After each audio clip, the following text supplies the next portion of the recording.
We have here with us from the Forest Foundation Philippines, its Deputy Executive Director and Program Manager of the PCP4 NBS Program, Attorney Alaya De Leon. Joining her is the Advocacy Officer of PCP4 NBS Program, Ms. R.B. Duero. From the Climate Change Commission, we received confirmation that Attorney Mary Mateo, Attorney 3 of the Legal Services Division, will be attending. From Greenpeace Philippines, we have here with us Mr. Jefferson Chua, Mr. Ryan Bestre, and also confirmed is their senior campaigner, Ms. Virginia Benosa Llorin. From the Legal Rights and Natural Resources Center, we also received confirmation that Attorney Ryan Rosay will be attending. I think that's about it, Mr. and Madam Chair. Thank you, Comsec. We'd like to request our guests to occupy. We have enough seats here, so please don't be shy. So again, thank you, Comsec Rommel. And good morning, everyone, and welcome to this briefing on nature-based solutions to climate change, organized by the Committee on Sustainable Development Goals and by the Committee on Climate Change. So before we start, we'd like to clarify that the nature-based solutions that we are going to discuss this morning are not just to address climate change, but other societal challenges faced by the world today, such as threats to food and water security, human health, biodiversity, disaster risk reduction, to name a few. The London School of Economics defines it as a collection of approaches that offer the potential to reduce and remove emissions by enhancing the ability of ecosystems to sequester carbon dioxide or reverse the degradation of an ecosystem so that it no longer emits harmful greenhouse gas emissions. NBS also, the World Bank also defined NBS as actions to protect, sustainably manage, or restore natural ecosystems that address societal challenges effectively and adaptively, simultaneously providing human well-being and biodiversity benefits. The World Wildlife Fund defines it also as a suite of actions or policies that harness the power of nature to address some of the most pressing society challenges, such as threats to water security, rising risks of disasters, or climate change. Ladies and gentlemen, over the years, we have all come to realize that climate change et al. Cannot be solved by massive infrastructure programs, such as dams to address water security, construction of seawalls to address rise in sea levels, among others. Rather, we need to take sustainable responses to these problems and not add further harm or destruction to the environment in the process of solving a particular problem. This morning, we are very fortunate because we have resources. We have resource persons from the government and, of course, from the private sector who will provide us science-based studies and insights on nature-based solutions that we can actually implement, both the public and the private sectors. Concretely, we hope this will bring us, or will provide us, more information as we also hope to further improve our bill on green infrastructure.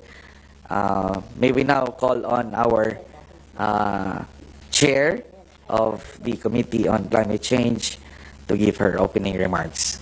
Ma'am. Thank you, Mr. Chair. Good morning again to everyone.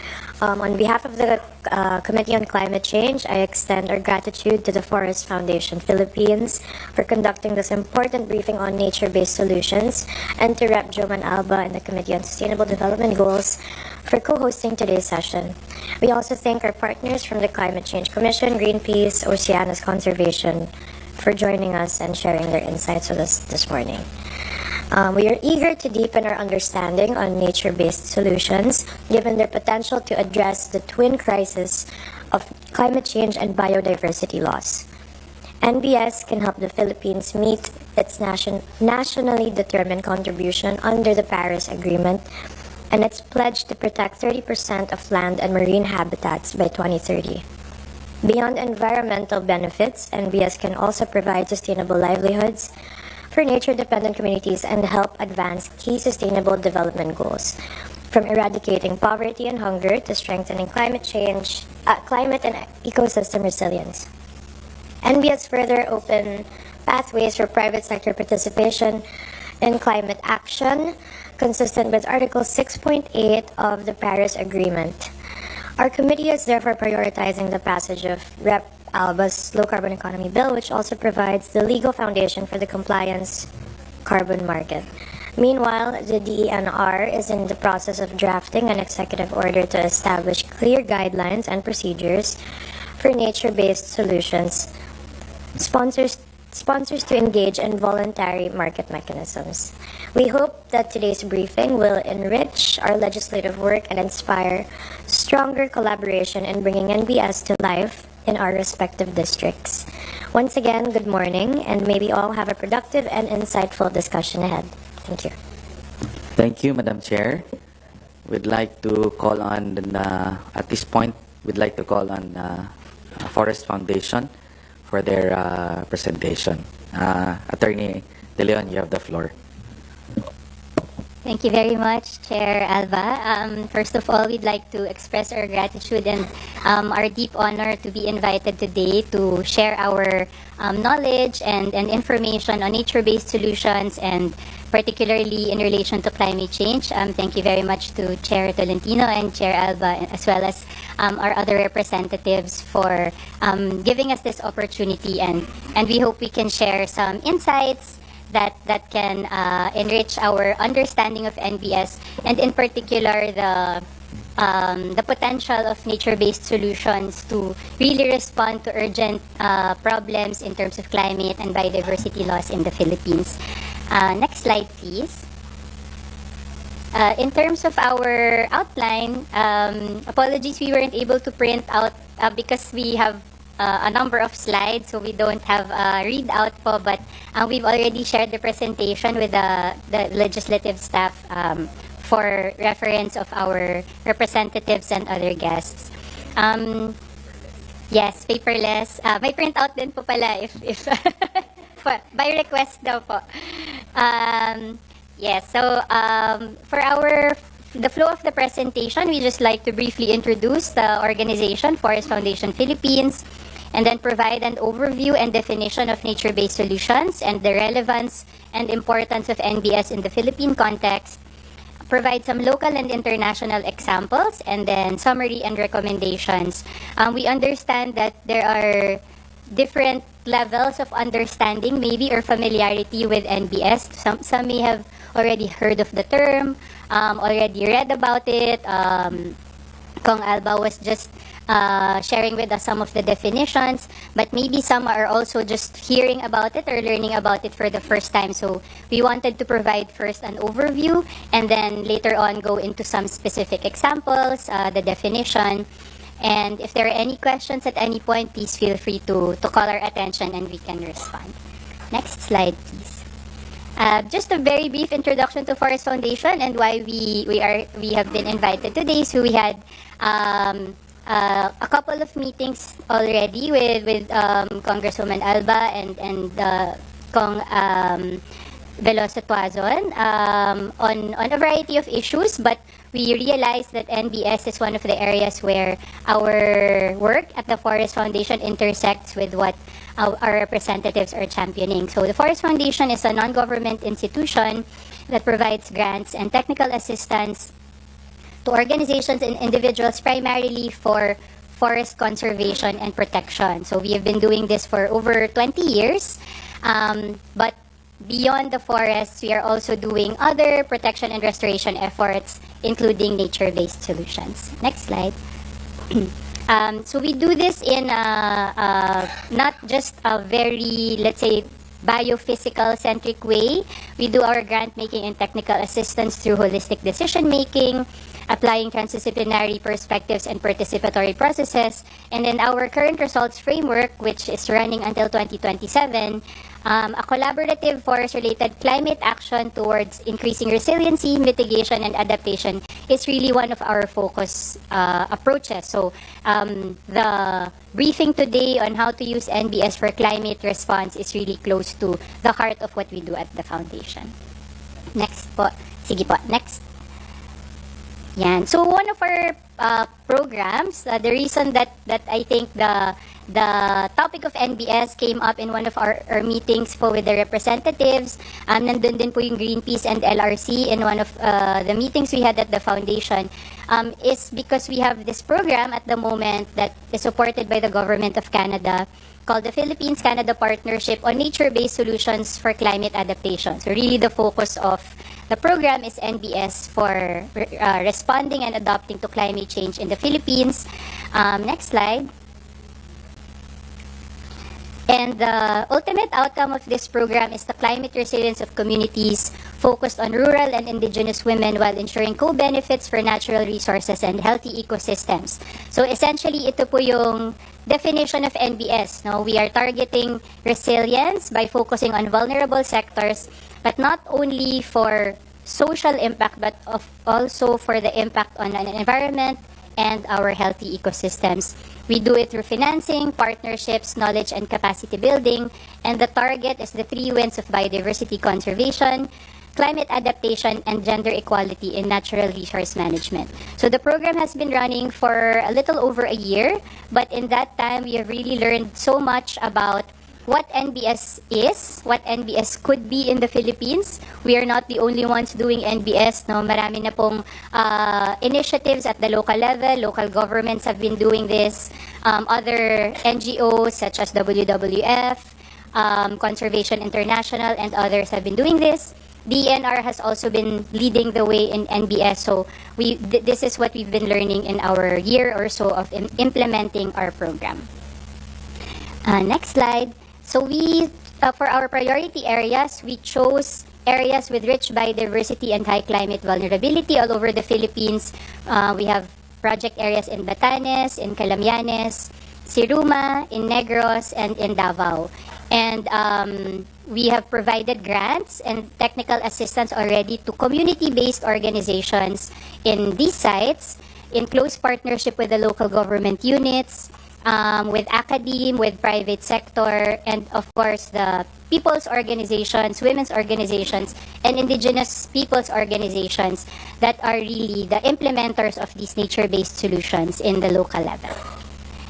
Yan po. So just to that was just to provide a bit of a background on our experience so far in NBS. So now we'll proceed po to NBS as a concept, the definitions, criteria, to help everyone siguro po level off on what we mean when we talk about NBS. Next slide. But first, why is this important to talk about? I don't think this is new information to anybody, not surprising. As we speak, there's a typhoon that is hitting the area of Kong Ana and also many other provinces in the Philippines. And this is not new in a lot of these types of discussions. I know Kong Alba and Kong Veloso also attend the COPs. Often there's a typhoon happening in the Philippines when we are negotiating on climate change at the international level. So this is very, very important as we speak. We know that the Philippines is undergoing or is experiencing triple planetary crisis of climate change, biodiversity loss, and pollution. Recently announced, we are number 1, not the valedictorian to be proud of, number 1 in the 2025 World Risk Index. So we can see here on the right side, this is the list of the top 15 vulnerable countries in the world. We are at the top spot yet again. We're always somewhere in the top 3 because of our high geographic fragmentation and high exposure to weather-related extremes. In particular, the focus of this report this year is on floods. And the finding is that the flood risk in the Philippines varies significantly from region to region, but the primary influences are geography, infrastructure, and spatial planning. So the discussion today, I think, could not be more timely in terms of the urgency of looking for solutions to our issues related to climate change and floods. And of course, we also need a One Health approach to address complex and interconnected web of human, animal, and environmental health issues. And I think these are just a few examples of the crises that the Philippines is facing. But I think what this drives home is that our environmental issues in the Philippines are complex. They're very interconnected. So climate change, biodiversity, pollution, health, and all these other social issues compound one another, influence one another. So our approaches also have to be interdisciplinary. We also have to address them not in silos but as an interconnected set of issues that we need to understand well in order to address them well. Next slide, please. So we've seen the slew of challenges and issues, from climate to disasters to health to human well-being, and we often look to nature as the basis of possible sustainable solutions. I think that's something that Kong Alba referred to earlier, that we need to look at solutions that are sustainable, that are not just good for a few years, not just good as a band-aid solution, but really looks at the system. Good for photo ops, good for saying, okay, check, we already spent our budget for the year. So these really have to be solutions that understand the situation and are able to address the systemic challenges that lead to those problems. So when we look at nature, ito po yung isang paraan how we sort of differentiate what is nature-based solutions. It is not just like any other solution na may nature link. That's very important to clarify. When we think of solutions linked to nature, we can think of solutions that are nature-inspired, which borrows ideas from nature, nature-derived, which uses nature's resources, and nature-based, which are using and benefiting nature. So we'll see some examples in the next slide. Yan. So when we say nature-inspired, this is probably things we are familiar with, right? Like we imitate nature for things, products, technologies that we use in our day-to-day life. So an airplane, we study birds to understand aerodynamics. We use yung sa flippers, how we use the animal body parts to imitate how we can improve fins, things like that. Solar panels, drawing from the photosynthesis and other such systems. So these are nature-inspired. We look at how nature works and apply that to what we use as humans in our society. Next, please. When we talk about nature-derived, these are the ones where we use the natural resources, no? Yung plant material for medicine, food for housing, clothes, medicine, and many others. So we use nature's resources for the table we're using right now, for the timber, for oils, fragrances, and so on. So both of these, yung nature-inspired and nature-derived, they are both products. These are things that we use. We can employ them to make our lives easier, to improve our society. So these are also very important types of materials. But when we talk about nature-based, next slide please, these are actions. So from the term, they are nature-based solutions. They are not just using nature, but we also think about how we can give something back, how we benefit nature. So it is a more symbiotic relationship. And it refers to actions of living organisms working on an ecosystem. So, kasi po minsan naririnig namin yung mga examples na, so what about if I use bamboo to build a house, tapos yung architecture niya is such a way that conserves energy, maganda yung airflow, di ba nature-based na yon? So the answer is that's nature-inspired or nature-derived, but it is not nature-based because it's not working on an ecosystem. It's not an action. It's using nature to inspire or influence our intervention. So those are also very important. Those are sustainable solutions, but they are not nature-based solutions as per the definition. Next, please. So this is the definition of nature-based solutions. Actually, Kong Alba already mentioned these elements, and there have been definitions coming from different institutions, also from the World Bank, from the European Commission, from the UN Environment Program.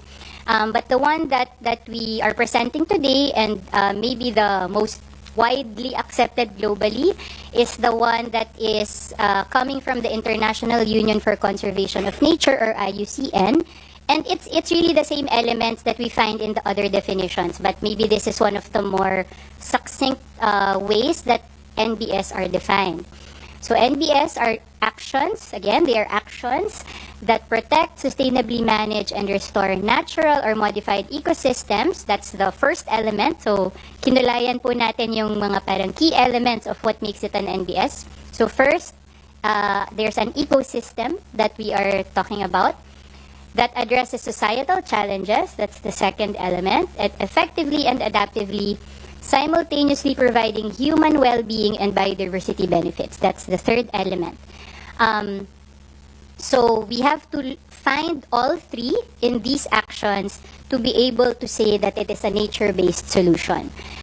In the graphic on the right, might be a little small, but it's just a visual representation of those three elements. So at the top, we have the ecosystem-based approaches, and there are a variety of approaches. So the other thing to understand about NBS is that it can be many different things. It's not, it will be very hard to enumerate all the possible NBS because it will really depend what is the ecosystem, what climate are we talking about, what is the geography, where, is it built, is it natural, is it rural, urban, is it mangrove, is it forest, etc.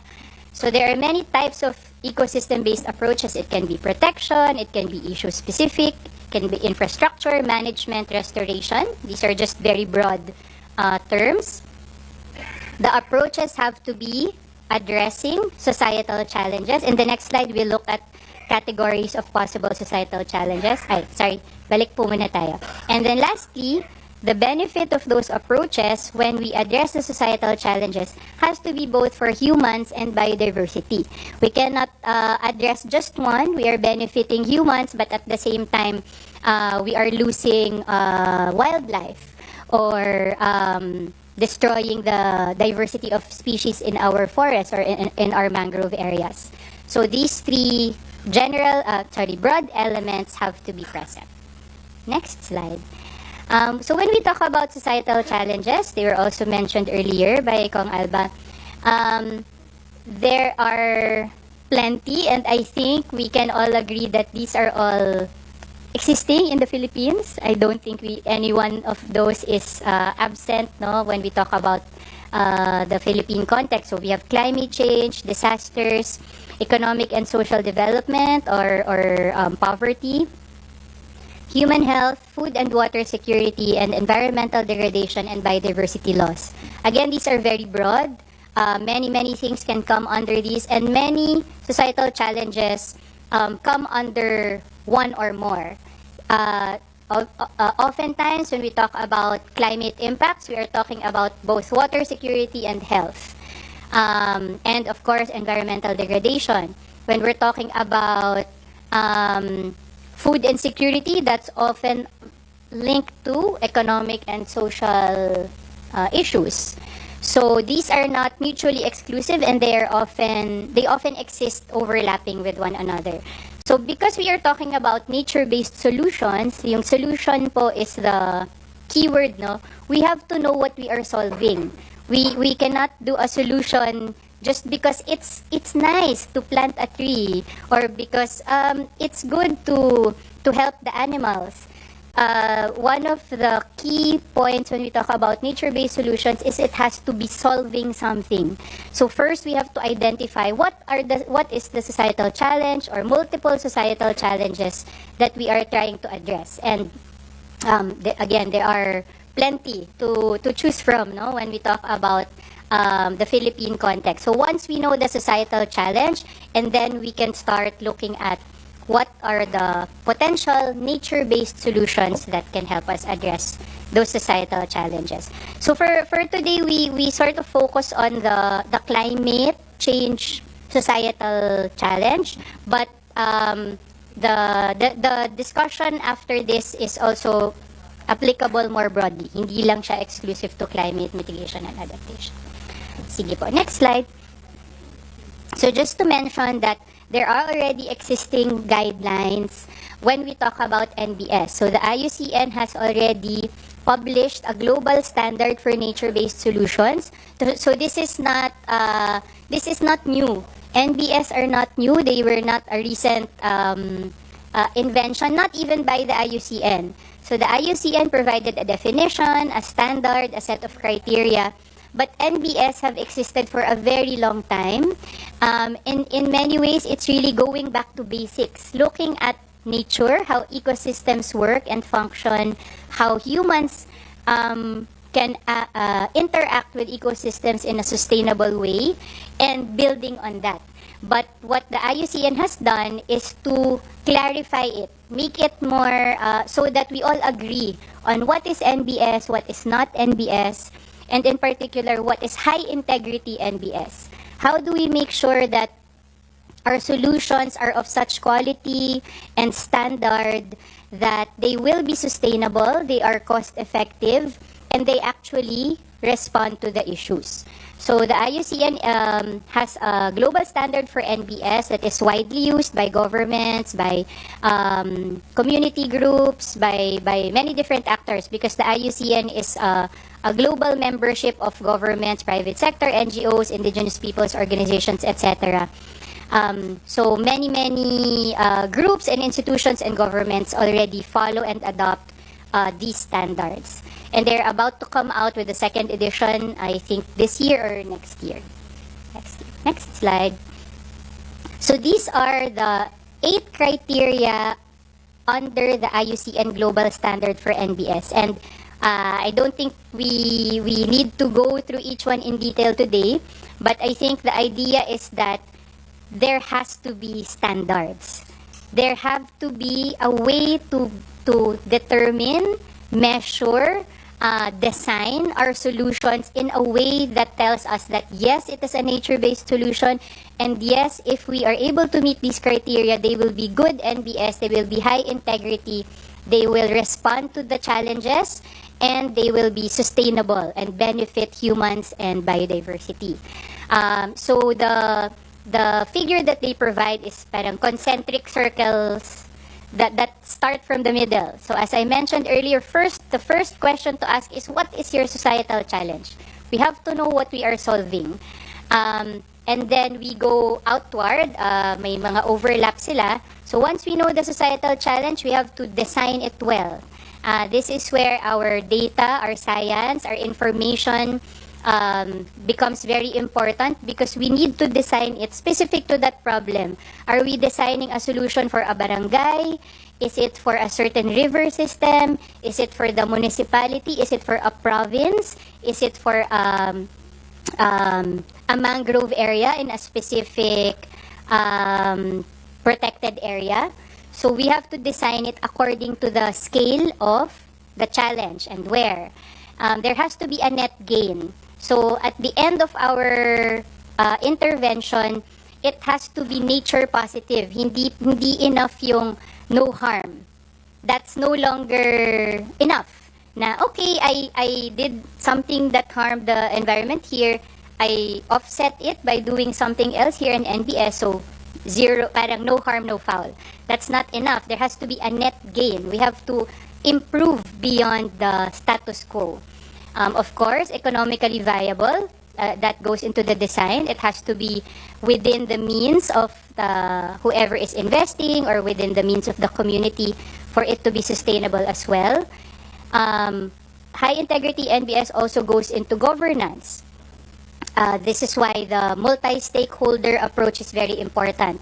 There has to be supportive policy, supportive enabling environment that will ensure that the NBS can continue, that it doesn't that it doesn't contradict other existing policies and programs.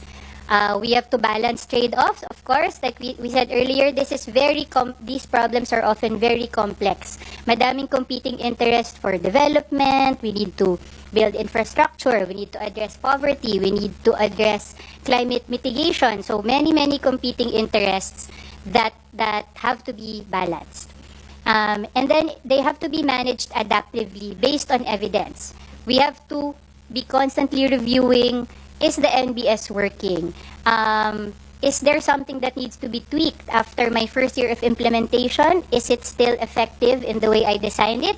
Or do I need to change certain aspects of the design, add stakeholders, add more resources, etc.? So we have to be able to adapt based on continuous monitoring, evaluation, and learning.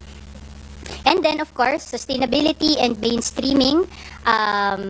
We cannot, again, we cannot be short-sighted, and oftentimes NBS take a while. They are not instant solutions because we are trying to improve ecosystems. So as we know, a forest will not, if you plant trees today, they will not become a forest in a week or a month. It takes time to see the results and the impacts. So when we are doing ecosystem-based interventions, whether that's natural, whether it's gray-green, may kahalong infrastructure, they will take time to bear fruit. So the sustainability and mainstreaming is part and parcel of what will make the NBS successful. They are not short-term solutions. So the planning and the visioning have to be part of the design. Ayan. And then if we want more information, we can look for the IUCN Global Standard. They are available online. Lots of resources actually on the IUCN website that discuss all of this.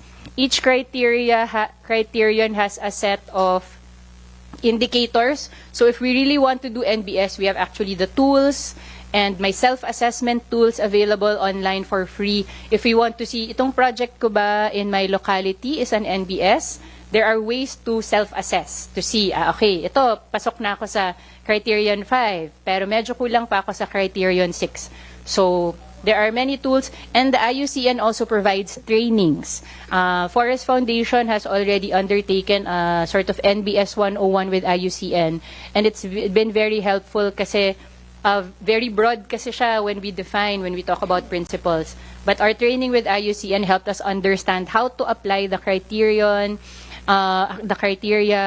how to assess the project so we know better from a technical perspective if we are actually doing a nature-based solution.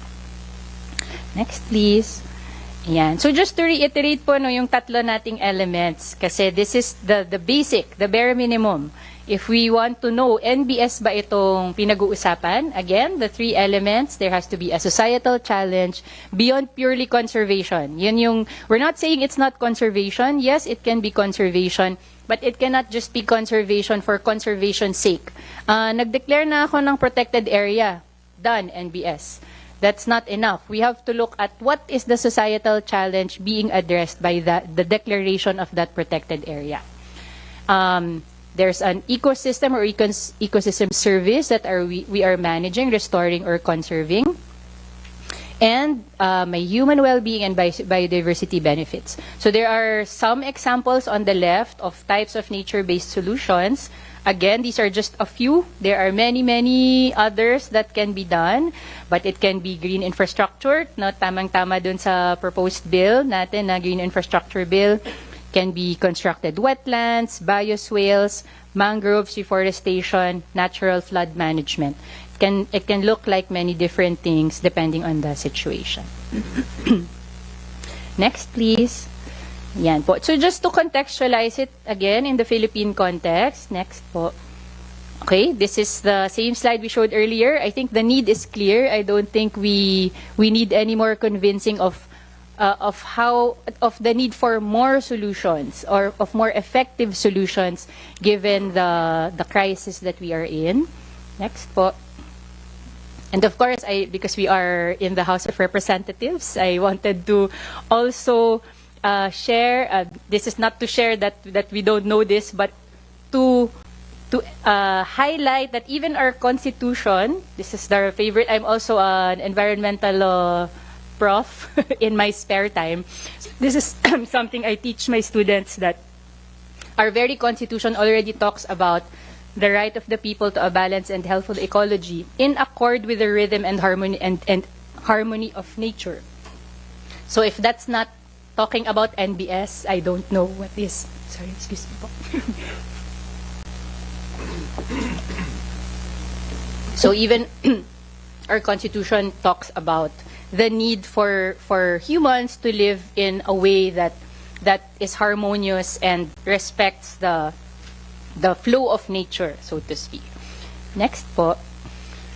Okay, so this is probably familiar to many of us here, but these are just a few. This is not even very exhaustive, but I think it's important to show that we already have many policies, programs, and our international commitments already actually speak to our belief and commitment to enriching nature to benefit our environment and also our society. So these programs already talk about the need to protect nature, to invest in nature in order to address many of our societal challenges. So the Philippine Biodiversity Strategy and Action Plan, yung international commitments po natin are highlighted in bold. We're a party to the CBD, a party to the CMS. We already have a Philippine Master Plan for Climate Resilient Forestry. We already have our nationally determined contribution.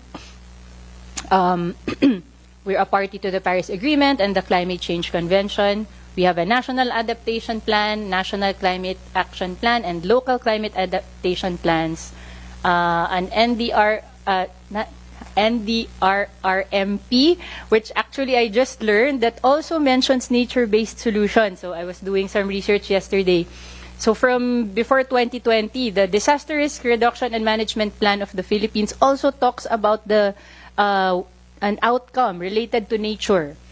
Of course, the Philippine Development Plan, the SDGs, and we have so many special laws on climate, biodiversity, NRM, laws that speak to women's rights, gender equality, indigenous people's rights. So all of these already provide a rich and important foundation for investing in nature, looking to nature for our solutions. But also, the vice versa, our NBS have to link to these programs, especially when we're talking about government-led solutions and even community-led solutions. Madami na po tayong plans, programs at the national and local level where we can align our intended projects when we talk about NBS.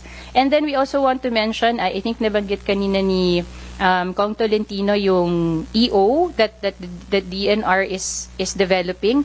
Meron din pong currently under development na draft Department Administrative Order on institutionalizing and integrating NBS in ENR policies, plans, and programs. So that is being spearheaded by the Climate Change Service of the DNR. Yes. And we're also us, along with other NGOs and academe, are also supporting the policy development of the DNR in terms of NBS. If ever po, ito siguro yung, if this will be adopted, this will be one of the more comprehensive NBS policies in the country. Because at the moment, parang mas, at the local level, may konti na pong mga policies, but at the national level, this might be the first step. Sige po. Next po. Okay, so just to, siguro I'll pause there, baka po may question, dami ko pong sinabi, baka may mga tanong po muna on the overview, definition, clarification. Hello po, si Ma'am VG. Or maybe additional comments from our colleagues po from Greenpeace or Oceanos, LRC. Ay, sorry. Or question? Acknowledge. Sige po.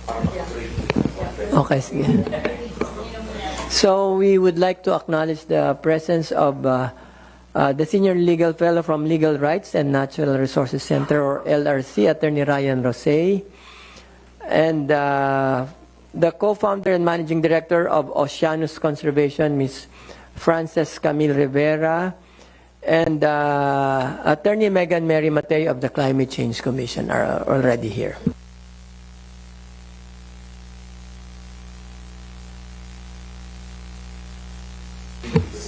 Si VG, the late VG Binosa of Greenpeace is also here already.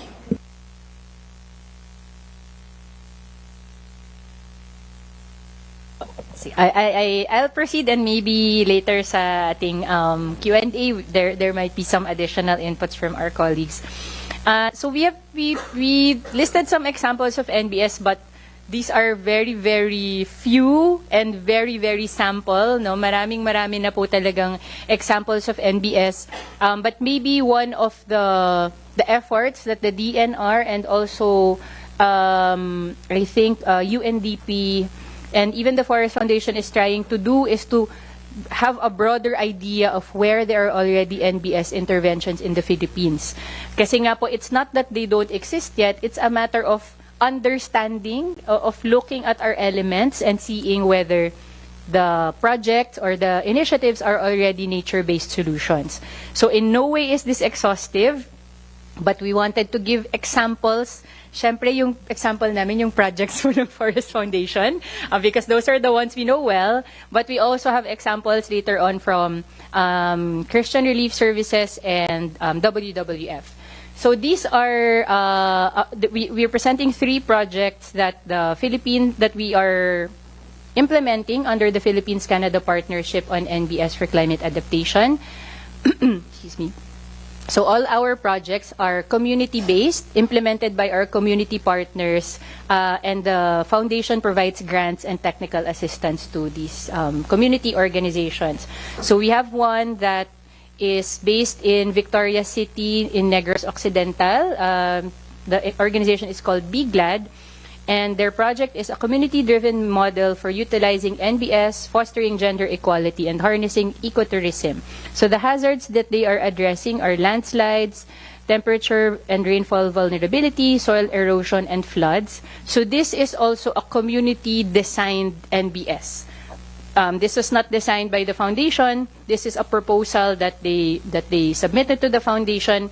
They explained why these NBS will be able to respond to the hazards, the climate-related hazards, and other social challenges that they have in the area. So the NBS is restoration and sustainable honey production. So reforestation and sustainable honey production. And meron din pong community organization, capacity building for the women members of the organization. And this is located in the North Negros Natural Park in Negros Occidental. So the area is very valuable in terms of biodiversity, but also vulnerable because of these climate hazards. So the project not only addresses yung hazards because of the reforestation, yung isang social challenge din po nila doon is livelihoods or yung sustainability ng honey gathering and honey production. So those are some of the things that they want to address, and through that solution, multiple issues are addressed already.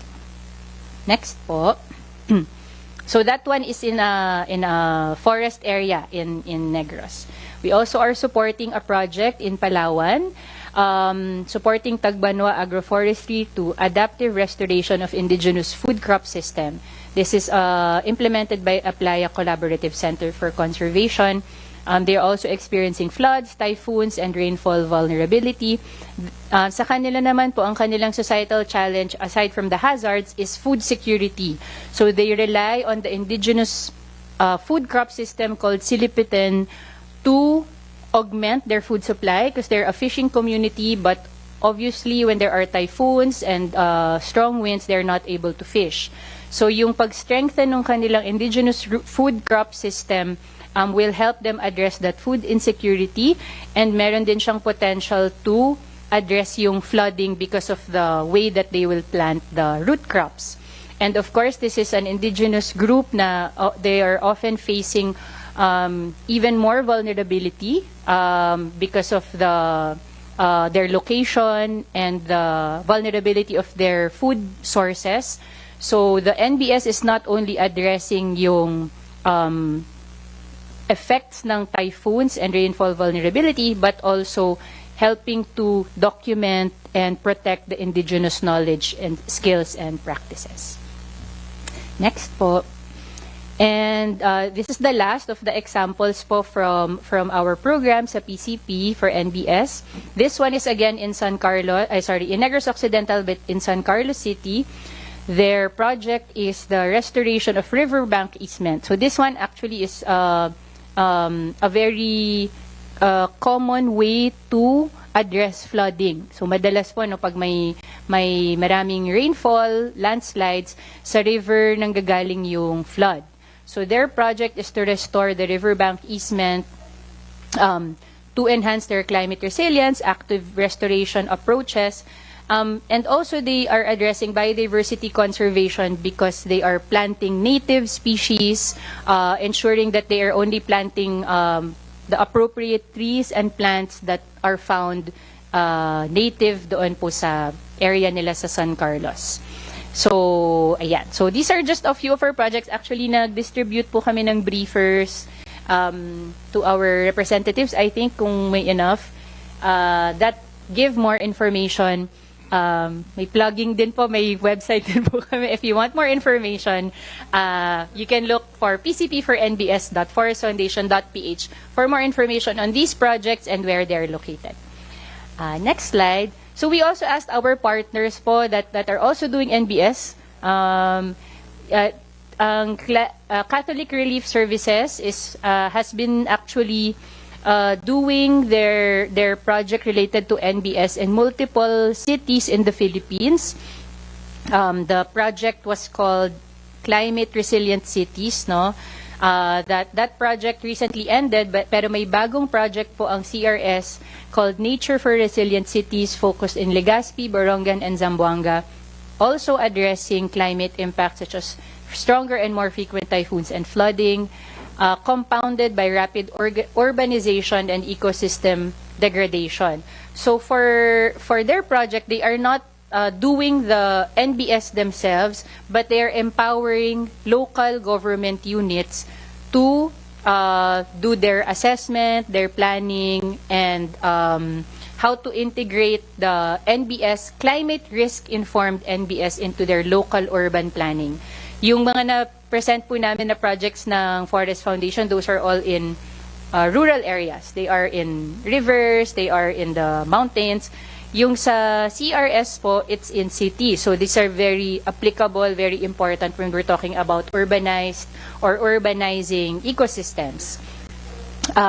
So like I mentioned, they already had a longer project working with more cities po, yung CRC project. But now in this new phase, they are building on that previous project to enhance the capacity of local governments to use and act on climate, socio-economic, and ecological data to respond to climate impacts. And then, meron din pong project ang WWF in partnership with the Philippine Red Cross. And their focus areas are in Palawan, Northern Leyte, and Siargao, called Nature-Based Solutions for Disaster Risk Reduction and Resilience. Hindi po sila nakapag-share at the moment ng details ng projects, but their target also is to have safe and climate resilient communities and nature positive landscapes through NBS. So may mga magaganda na po tayong examples ng either direct NBS interventions or interventions that empower local communities and local governments to be able to design and implement NBS in their localities. Next, please. And then we just wanted to mention po na through the PCP for NBS program, we've actually, I mentioned earlier, we've been learning a lot of what is already happening in NBS in the Philippines, who the actors are, where are we now, and how can we bring this forward. So actually, this briefing, this opportunity po to share with the House of Representatives what is going on in NBS in the Philippines could not be more timely. We're very excited dun sa pagkakataon because all of these are, I think, shows the momentum for really investing in NBS, providing an enabling environment in terms of policy, mechanisms, and coordination. So just to give a few of the initiatives that we've been involved in, but we're sure that there are others, lalo na po sa local level, that we might not be aware of yet. In 2023, the DENR and Conservation International actually already organized an NBS policy forum. It was more of a consultation among stakeholders to talk about NBS, who is already doing something related to NBS. It involved various government agencies and non-government organizations. And last year, 2024, UNDP, in partnership with DNR and the Government of Canada, also led further discussions on NBS institutionalization in the country. And importantly, the DNR re-entered IUCN as a member. So IUCN being the, let's say, leading institution on providing standards, global standards for NBS, also provides many resources, technical assistance to its members to be able to implement high-integrity NBS. So the membership of the DNR in the IUCN is institutions, organizations that are actively involved. So we've had regular meetings since, I think, the middle of the year to talk about, what does NBS mean for everyone? Where can we collaborate? How do we support the DNR and other government agencies to really embrace and take up NBS? Next po. And we just wanted to share a few more examples naman po ng not in the Philippines. Kasi sa Pilipinas, yes, may NBS na, pero nagsisimula pa lang po tayo dun sa documentation. So pag-intindi na saan ba, gumana ba, effective ba. So we are already doing that. But there are also other examples in Asia that are maybe have more results, that are more advanced, that are showing already the gains from NBS. So we have just 3 examples. Next po. So there are 2 examples that the IUCN itself implemented or led in the Mekong River Delta in Vietnam. There's one that's on flood-based agriculture and also on mangrove shrimp farming. Next po. So the flood-based agriculture, so there are many wetlands. Obviously, it's the Mekong River Delta. We also have, the reason that we selected these projects is in some ways we have similar ecosystems, similar maybe climate, and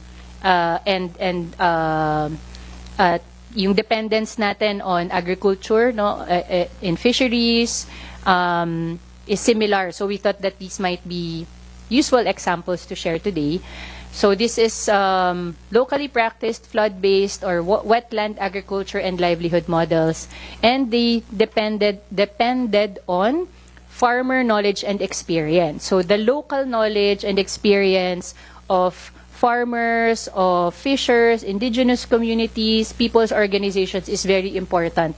The NBS that we've heard of are not top-down. They were not designed by, a consultant or someone from a different country making suggestions to a specific ecosystem. The NBS examples that we've seen so far are all locally designed, many draw from the experience and knowledge of the communities themselves. So ito po, meron silang ginawang interventions na in the wetlands that involve floating rice systems, lotus farming systems, and rice aquaculture. Next, please. So the societal challenges addressed, madami silang na-address in this set of NBS. May drought, flood management, crop concerns, and not only was there an improvement of the ecosystem, there were also benefits for humans. So it raised the local resilience of communities, provided livelihoods, and protected the wetland ecosystem for other living species. So the examples that we're sharing show how the benefits of the NBS are never just for one specific element. Because the NBS deals with the ecosystem and looks at well-being and biodiversity, we can see that each set or each NBS addresses multiple or provides multiple benefits at once. Next po. Mamayang alauna, iba't ibang ahensya ng pamahalaan sanib puwersa sa posibleng epekto ng Bagyong Tino sa bansa. Rescue at relief operations sa mga apektadong lugar, puspusan. Leyte 1st District Representative Martin Romualdez at Tigong Party List, maagap na namahagi ng family food packs para sa mga residente ng Tacloban.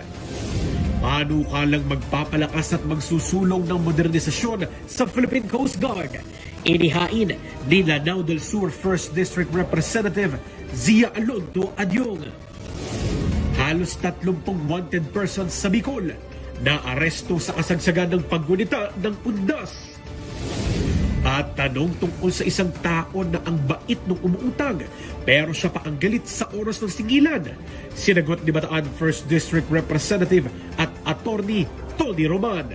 Abangan natin yan sa Alauna sa Balita dito lang sa Congress TV at IBC.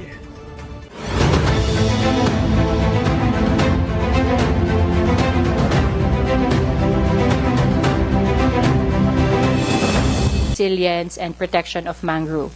So again, multiple benefits, multiple challenges addressed by these, relatively straightforward, or at least yung description dito is straightforward. But of course, it can depend on the scale and complexity of the starting point of these projects. And the last project, that this one is, this has been actually highlighted in many discussions that RB and I have attended at the international level as one of the really good models of urban NBS. So again, many of the examples we've shown are rural NBS, no, not in built environments. But this one, the Benjakhiti Forest Park in Thailand, has been presented as one of the best examples, model examples of how to address multiple social and environmental challenges in an urban setting. So this one is in Thailand.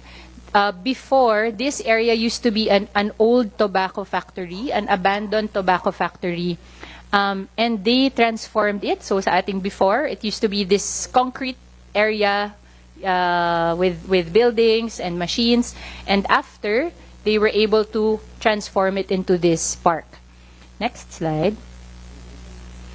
So this was led by the Thai government, but the resources came from a mix of public and private finance and also development support. So it's in the central business district of Bangkok. This is not in some remote area. This is actually in central Bangkok, built on an old tobacco factory, and the NBS that they employed is a mix. May blue infrastructure that they built, parang kumbaga man-made wetlands, peatlands, swamps, and moors. At the same time, they were able to build community gardens and allotments, green areas for water management, because flooding is already also a big problem in Bangkok, similar to Metro Manila. So through the design, they used swales and filter strips, so na-address din nila yung pollution, water pollution. And they provided this breathing green space that serves as a park and urban forest for the community. Next. the challenges he addressed, they were able to create new green spaces from a former industrial area, flood protection management and storage, increasing social interaction, recreation, and environmental education, and protected and enhanced urban habitats, protected species, and means for conservation governance. So we, RB and I were able to attend the Regional Conservation Forum of the IUCN last year in Bangkok. So we heard a presentation on this forest park, and it really was a huge transformation. But now they are benefiting, the city is benefiting from additional flood control. This is an example actually of a sponge city. So si Tourandscape, which is the landscape company that provided the design and the technology for this, yung kanilang idea that they're championing is the idea of a sponge city. That a city has to be able to absorb water. So that's why they built it in such a way that it can take the water from rain, from flood. Kung may rivers dyan na nag-overflow, the city can absorb it like a sponge. It's a breathing... Yes. Ano yun? Okay. So the park is designed to retain up to 200,000 cubic meters of storm water from the surrounding areas during monsoon season because of the porous landscape and wetlands. And I think we know, no, pag kung semento siya lahat, as we've experienced in Metro Manila, there's really nowhere for the water to go except into homes, into businesses, washing out our bridges, washing out our property.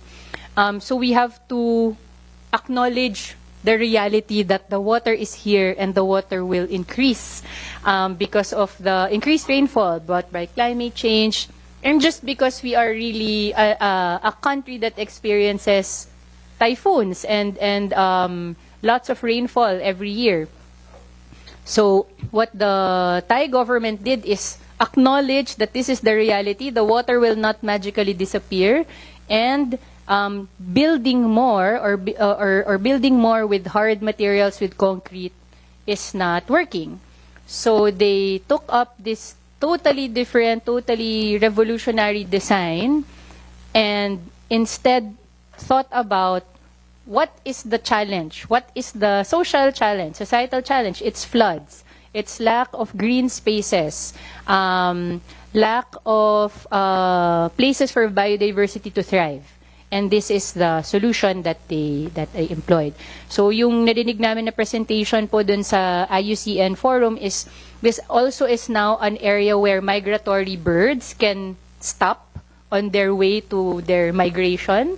So it also became a hub for animals and more types of plants to thrive.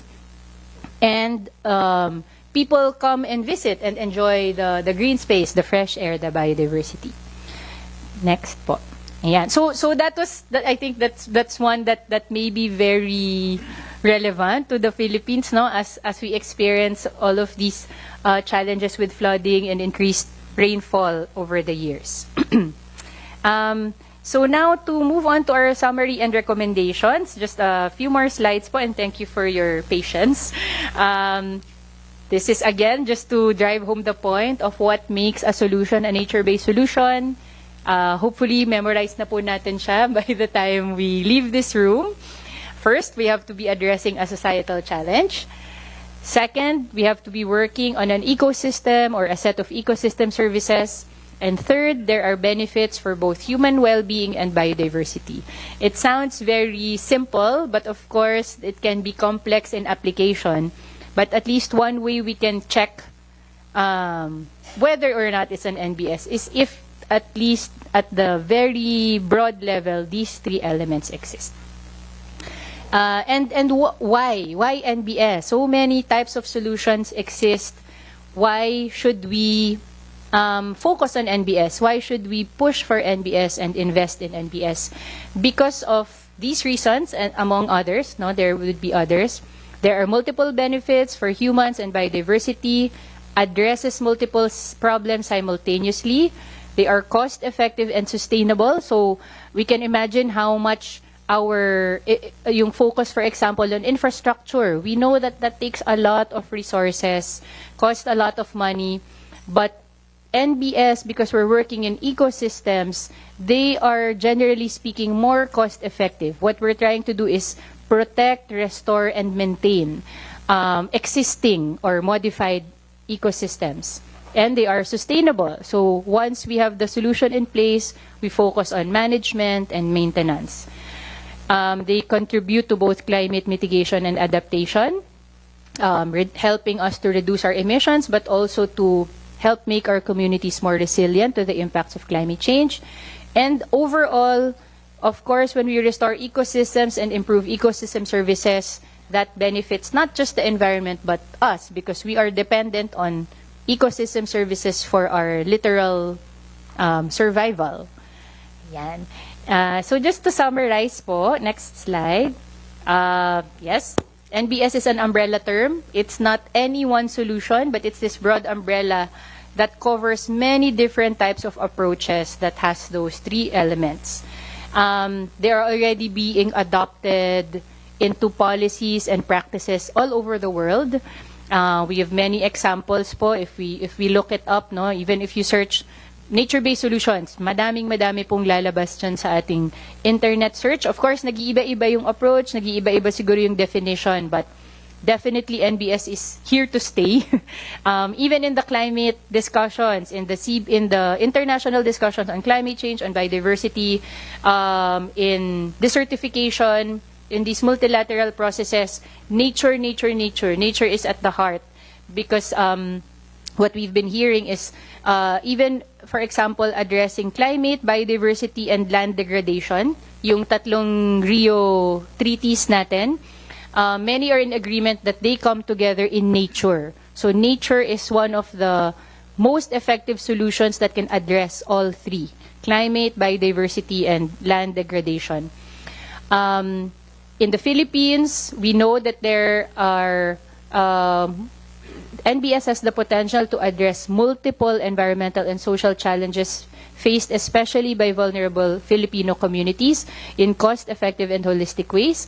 And there's already momentum. There's already headway. We are already moving towards high-integrity, gender-responsive NBS, as we showed dun sa naging forums natin, naging collaborations, the NBS Support Network. The DNR already leading the way in crafting a DAO on NBS. So there's already movement, action, and we're excited to see where else we can take this conversation. And just last slide na po, in terms of our recommendations, we cannot overemphasize the need for science and evidence-based approaches. As we saw in the criteria of IUCN, this has to be designed at scale. It has to be economically viable. It has to balance trade-offs. So we will not be able to do any of those things if we are not coming to this from a science-based, evidence-based approach. We have to first understand the situation, do our vulnerability assessments, geological assessment, hydrological, geographic, lahat po ng assessments, of course, socio-economic.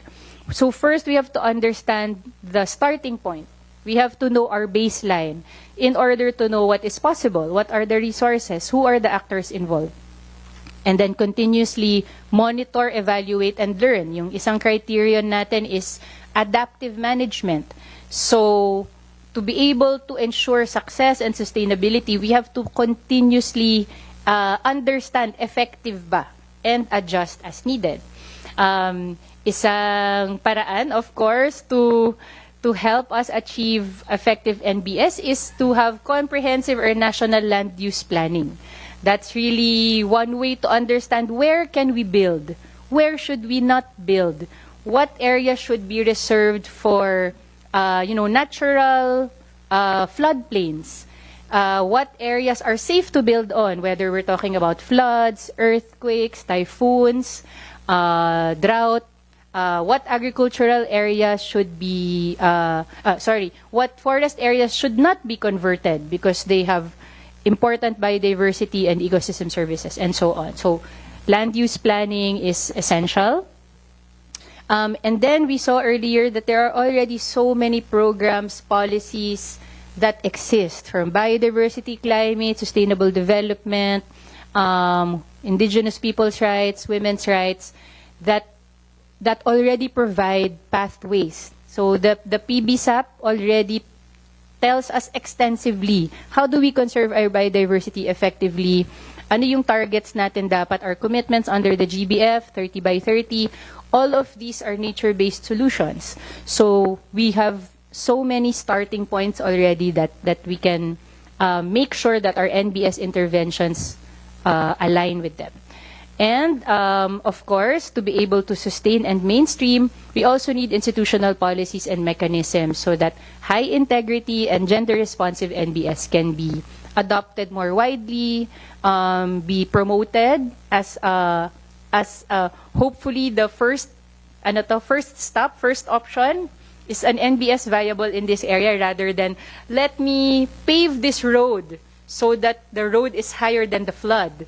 Nakikita po natin yan madalas, no, sa taga Bulacan po yung nanay ko, sa May Kawayan, Bulacan.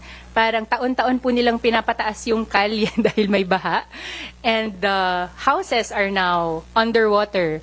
So those types of approaches na short-term may be quick, but in the long run actually does not benefit humans and does not address the societal challenge. So we hope that there can be more policies and mechanisms, whether at the national, both at the national and the local level, that promote NBS, mainstream high integrity NBS, so that we can move together in NBS. So ito lang po, kagabi nabasa ko din tong article na to, na that the DNR flagged poorly situated flood control projects.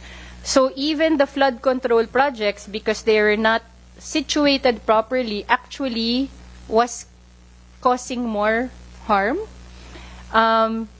because they were not they were built in the wrong places.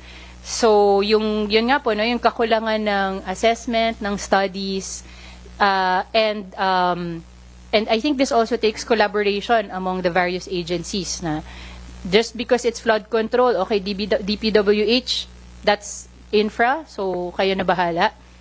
All the other agencies have to weigh in, because these impact the ecosystem. This impacts the land and the water that we live in and around.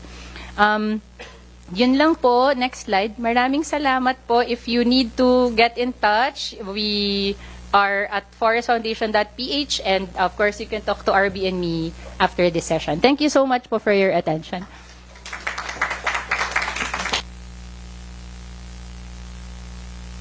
Thank you so much, Attorney De Leon, for that extensive. But before we have our Q&A, let's have a quick break so everyone can... 5 minutes? Yeah. Okay, 5-minute break.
Speaker, I move to approve on second reading House Bill number 4058 as amended.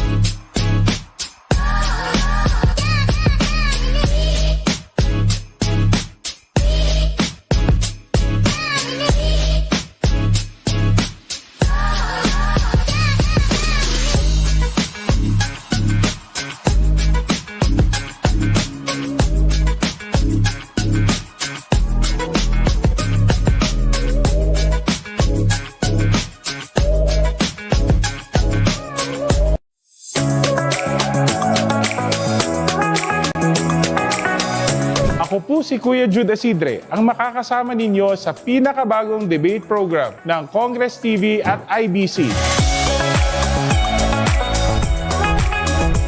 Alamin ang pulso at reaksyon ng taong bayan. Pakinggan ang boses ng kabataan. Dahil ang bawat argumento may punto. Dito lang sa Balitaktakan, Tinig ng Kinabukasan.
Ako po si Congressman Zia Alonto Adyong.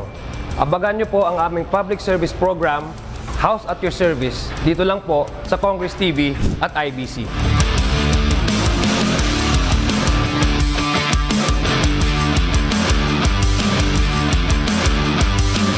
Mga problemang legal at medical, aming aaksyonan.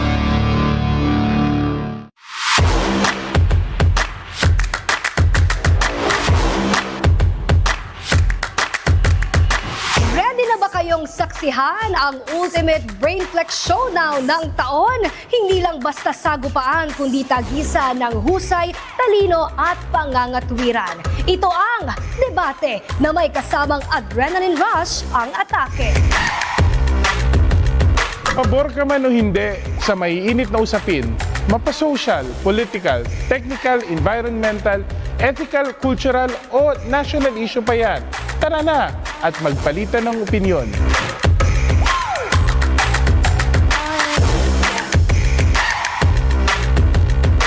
Kami ang tagahatid ng hot tea sa online community. What's in, what's out? Sino ang manana-knock out? Ang mag-stand out at mananaig all throughout? hindi lang basta palaban. Very demure and mindful din dapat sa salita at impluensya. Ako po si Kate Renya. Ilalatag with no filter at sure na may resibo. Ako po si Faith Santiago. Kami ang magdadala sa inyo ng usapang di kalibre at puno ng big brain energy. Ako po ang inyong Kuya Jude Asidre. Makabuluhang talakayan at malalimang diskusyonan, sagot na namin yan. Ako naman po si Princess Jordan. Abangan sa Congress TV, IBC at digital platforms. Alamin ang pulso at reaksyon ng taong bayan. Pakinggan ang boses ng kabataan. Dahil ang bawat argumento may punto. Dito lang sa Balitaktakan, tinig ng kinabukasan. Mamayang alauna. Iba't ibang ahensya ng pamahalaan sanib-puwersa sa posibleng epekto ng Bagyong Tinos sa bansa. Rescue at relief operations sa mga apektadong lugar, puspusan. Leyte 1st District Representative Martin Romualdez at Tingog Party List maagap na namahagi ng family food packs para sa mga residente ng Tacloban. Panukalang magpapalakas at magsusulong ng modernisasyon sa Philippine Coast Guard. Inihain ni Lanao del Sur 1st District Representative Zia Alonto Adyong. Halos 30 wanted persons sa Bicol na aresto sa kasagsagan ng paggunita ng undas. At tanong tungkol sa isang tao na ang bait ng umuutang pero siya pa ang galit sa oras ng singilan. Sinagot ni Bataan 1st District Representative at Attorney Tony Roman. Abangan natin yan sa Alauna sa Balita dito lang sa Congress TV at IBC. Ang bumubuhay po at ang sigla ng probinsya ng Isabela ay nanggagaling sa mga masisipag na farmers po namin. Kaya naman po very proud po kami sa kanila po mga gawain sa probinsya namin. Mataas po ang aming pagtingin sa kanila, yung aming pong respeto. Kaya naman po pinagsisikapan po mabuti lagi ng aming probinsya ng Isabela na tugunan yung mga pangailangan at mga hamon ng ating pong mga farmers. Hanggang ngayon, nakapaling po yan na every time basta may mga concern ng mga farmers po natin, nandun po kami, lagi namin pinag-uusapan.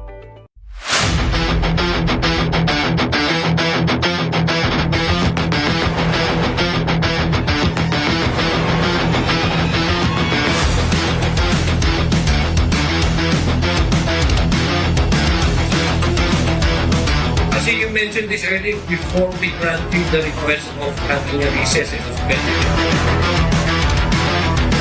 Robert Bernardo, ang sabi po ng mga dito, ay itutuloy po.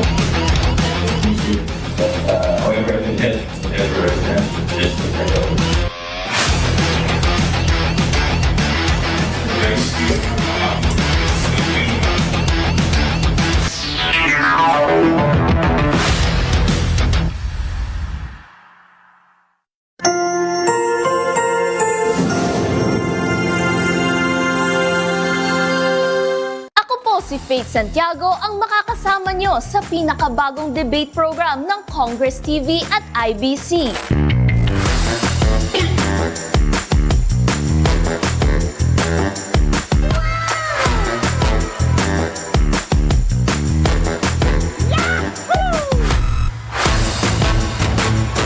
Alamin ang pulso at reaksyon ng taong bayan. Pakinggan ang boses ng kabataan. Dahil ang bawat argumento may punto. Dito lang sa Balitaktakan, tinig ng kinabukasan.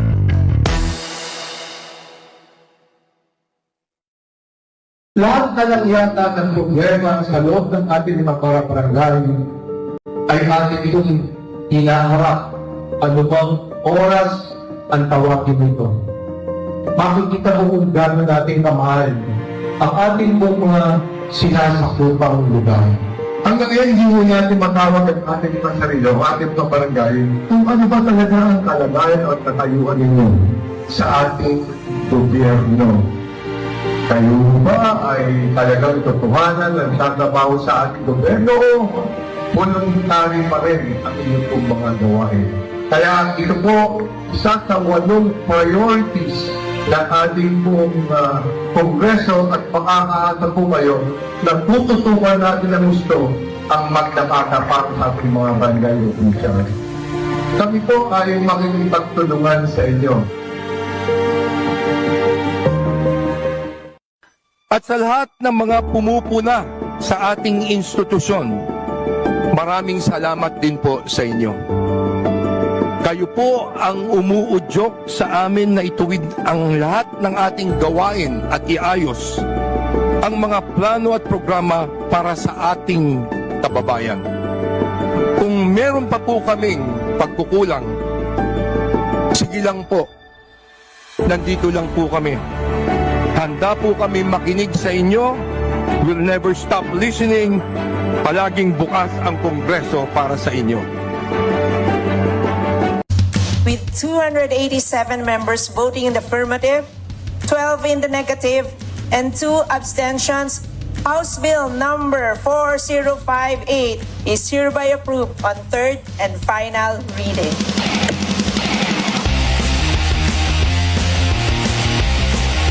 Mga kababayang nakasubaybay sa unang araw ng budget deliberations.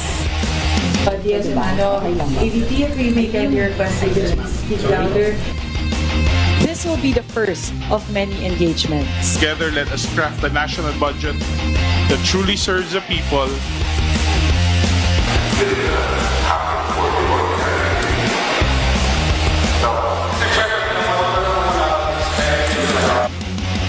Motion to terminate the budget hearing of the Office of the President. Please raise your hands. In favor.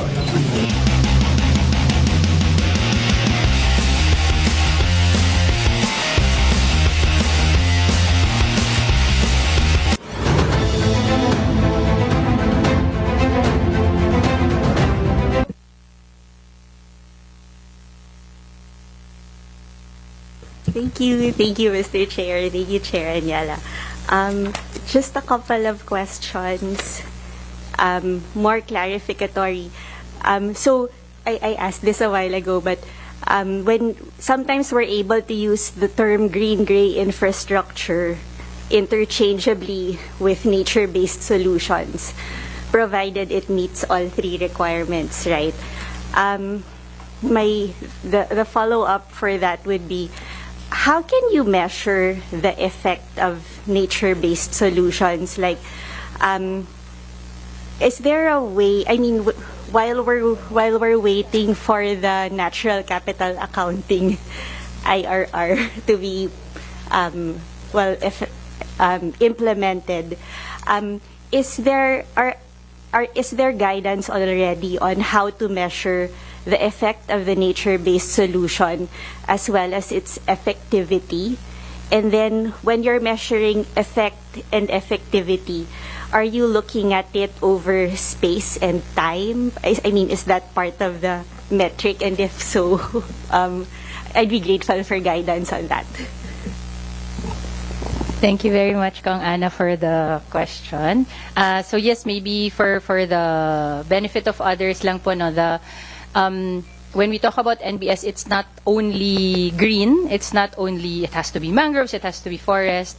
So there can also be infrastructure. Actually, many of the examples that exist of effective NBS are gray-green. I think hybrid or gray-green, madalas po yan dun sa mangrove areas. For example, we restore and enrich mangroves, but at the same time, we can build let's say seawalls or dikes to support the influx of water. So it will really depend on the design and the need of that ecosystem. In terms of measurement, there are, yung nabanggit ko po kanina, the IUCN Global Standard provides a set of indicators for measurement, for adaptive management. And they provide also an assessment tool, a self-assessment tool that's quite comprehensive. If you want to check yung integrity, let's say, of your NBS. There's already an existing self-assessment tool. But in terms of specific indicators to measure, that will have to be developed by the particular solution. But there's a lot of guidance from IUCN on what you measure: ecosystem integrity, connectivity, assessment of unintended adverse consequences. So actually, it can become quite complex depending on the type of NBS, depending on the scale. Actually, ang interesting po, Hong Ana, is sometimes there is a hesitation to do NBS because it requires too much. Yun yung parang may pushback minsan kasi, paano yan magagawa ng communities? Ang dami-daming requirement, may 8 criteria, multiple indicators. So what we learned from IUCN is you don't have to say, I've achieved all 8 to be able to say it's an NBS. You can start you can start basic, simple, achieve the 3 elements at a very general level. And then as you learn, then you can improve, you can enhance. The NBS has to be designed at scale. So that's the other thing we need to remember. It has to match the need and capacity of that area, of that organization, that community. If it's too hard, if it's too complex, then that means one of the criterion is not met. So kailangan siyang i-design at the whether we're talking in terms of timeline, in terms of how big, how long, has to match the specific scale po. So yung measurement, I think yes, it has to be measured over time and over space, but the specifics will depend on the particular NBS po. Thank you. Another quick question, because sometimes it comes up in the case of the Blue Economy Bill. For area, for example, that has to be reclaimed or that's already been reclaimed, if you try to, if we were to try to make sure that nature-based solutions are integrated in that reclamation, for example, making sure that a retention basin is included in the reclamation to address the flooding issues that it presumably tried to that the reclamation presumably tried to address. How do we measure the integrity of that solution? I don't know if you could also enlighten us on the indicators. I have the standards in front of me, but it's quite long. Sige po, let's look.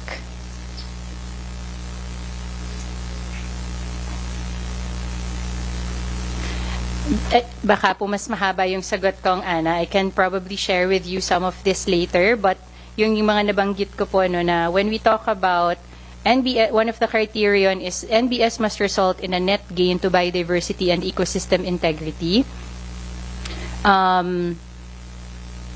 So NBS design and implementation must avoid undermining the integrity of the system and instead proactively seek to enhance the functionality and connectivity of the ecosystem to ensure long-term resilience and durability of the NBS. But the indicators po, there are 4, but maybe I don't know if we should go into each one right now. So first, kailangan may evidence-based assessment of the current state of the ecosystem. Clear and measurable biodiversity conservation outcomes are identified. Monitoring includes periodic assessments of unintended adverse consequences, and opportunities to enhance ecosystem integrity and connectivity are identified and incorporated. So I think what that tells us in general is in the design, we already have to identify the indicators that will tell us that we are resulting in an biodiversity net gain. There's no unintended negative consequences.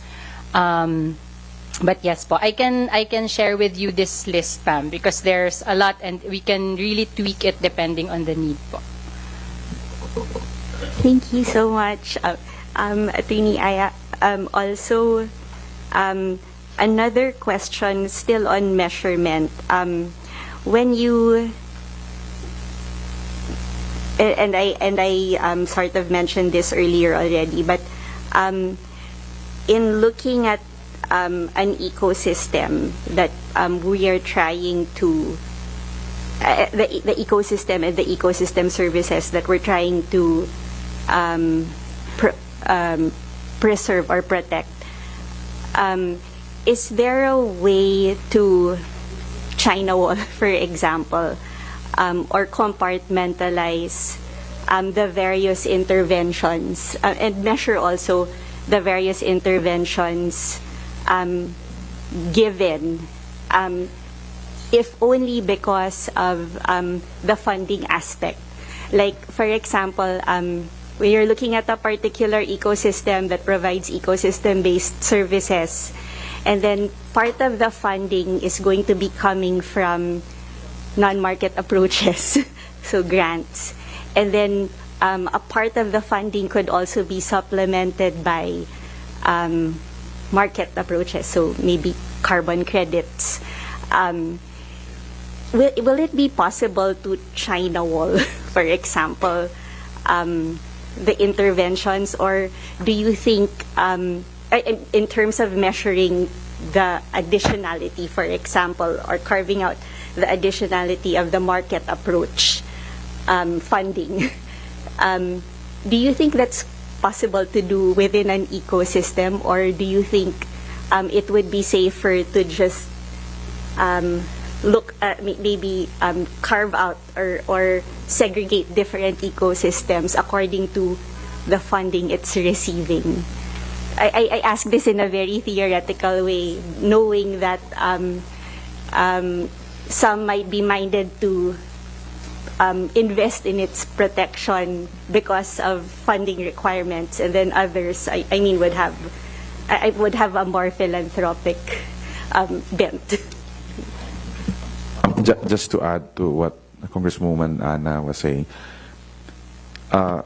the projects that you mentioned a while ago are actually very good projects. No, I'm just interested also to know whether there are projects right now in the Philippines funded by the government, either the national government or the local government. No, kasi all these projects, whether funded by INGOs or private sector, the challenge actually is on sustainability.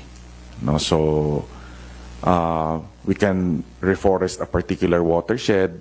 No, DNR can do the reforestation, and maybe in some areas the private sector can invest. No, but if these are all done via CSR, it will not be sustainable. No, so that's why it's very important yung public-private partnership or collaboration. Kasi we have so many initiatives on the ground, and then sometimes you hear LGU saying, project yan ni WWF or ni ganito, na ganyan. So parang, when they communicate to you, parang hindi kanila yung dating. No, parang wala kaming dyan, kasi yan ni si ganito, ganyan. So, for these things to really last, no, and beyond our time, no, there has to be more public participation or people's participation on the ground. Not only the private sector, but more importantly, our local government units. Diba? So yun yung Just to add lang to, kasi very interesting talaga ang NBS. No? And I see the opportunity of for the private sector to really come in and invest, no, and to a certain extent share in the burden of addressing some of the most pressing environmental challenges of our time. So, yun. Thank you po for the questions. Tama po, theoretically, And baka po may ibang mai-share din po yung ating colleagues from the other conservation organizations. On the first question, I don't think it's necessary na parang kung ano yung pondo, doon lang yung NBS. That seems, even hypothetically speaking, that seems counterproductive na huwag kayong maghahalo ng funding kasi kailangan dito ako magre-report. And I think there are some examples. I think yung halimbawa po yung si Ben Jaquiti Forest Park, that's blended finance. So it's not just government. Hindi po namin nahanap yung specific funders, but it in the description there is private sector, there's development assistance that came into play. But we do understand that depending on the source of funds, the measurement and the reporting will differ. So maybe that comes into clarifying what are we measuring and what does it add to.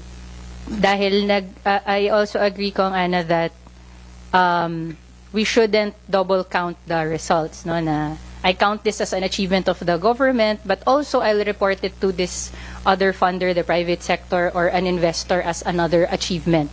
Of course, in the long term, the outcomes all of that support will contribute to the broader outcomes in a way that's probably hard to parse out na, ikaw yung better oxygen, sa'yo napunta, yung improved water quality sa kanya, ikaw dito, ganun. But I think it's possible to identify measurable indicators like reduction in CO2, hectares of forest reforested, livelihoods enhanced. So it's possible to identify indicators that can count towards which source of support. But I don't think that should dictate to what projects. And actually, yun po yung mukhang kailangan talaga. The blending of the finance, also to Kong Alba's point na in many instances, lalo na when the projects are trying to scale up, one source of finance is not enough. So the more that we can say na, okay, government support can do this much, maybe capacity building, maybe enabling environment, policies, and then now investment will come in to help augment. Many of the good examples that we've seen are more of that blended approach. And it, in a way, you have no choice but to work together na more stakeholders. So there's probably a way to design it po so that the measurement will go to, because that does matter when we talk about financing.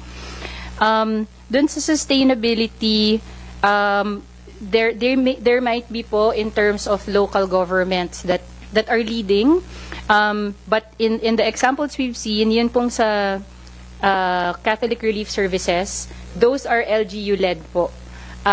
So what their project has done is to help the local governments identify a menu of NBS options, and then they gave it to the LGUs to use, so they can use it for investment planning, for fundraising, for their own budgeting and planning at the local level.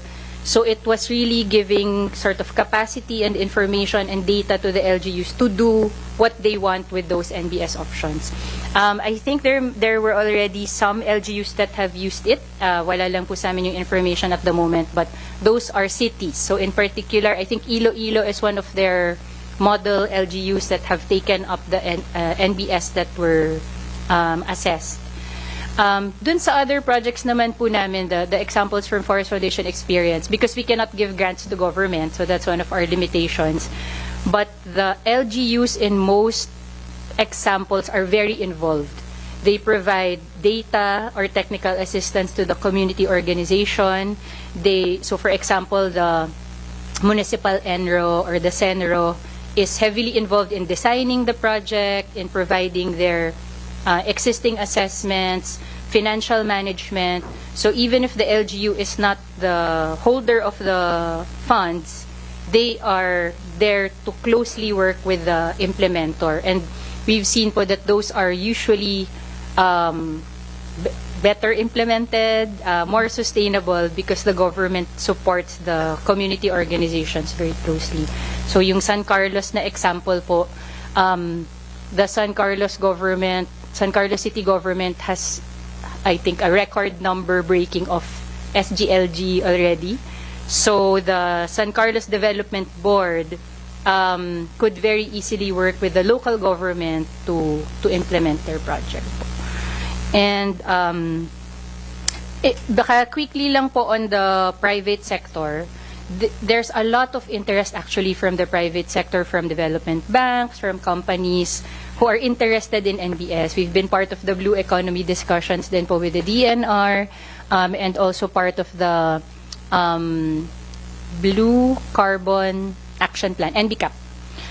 And they've held some investors forums, discussions, and I don't want to generalize because very complex din po yung discussions, but it seems that there's a bit of a gap between what private sector and development banks or finance institutions consider as bankable, yung parang, okay, this is a safe investment because they're investments.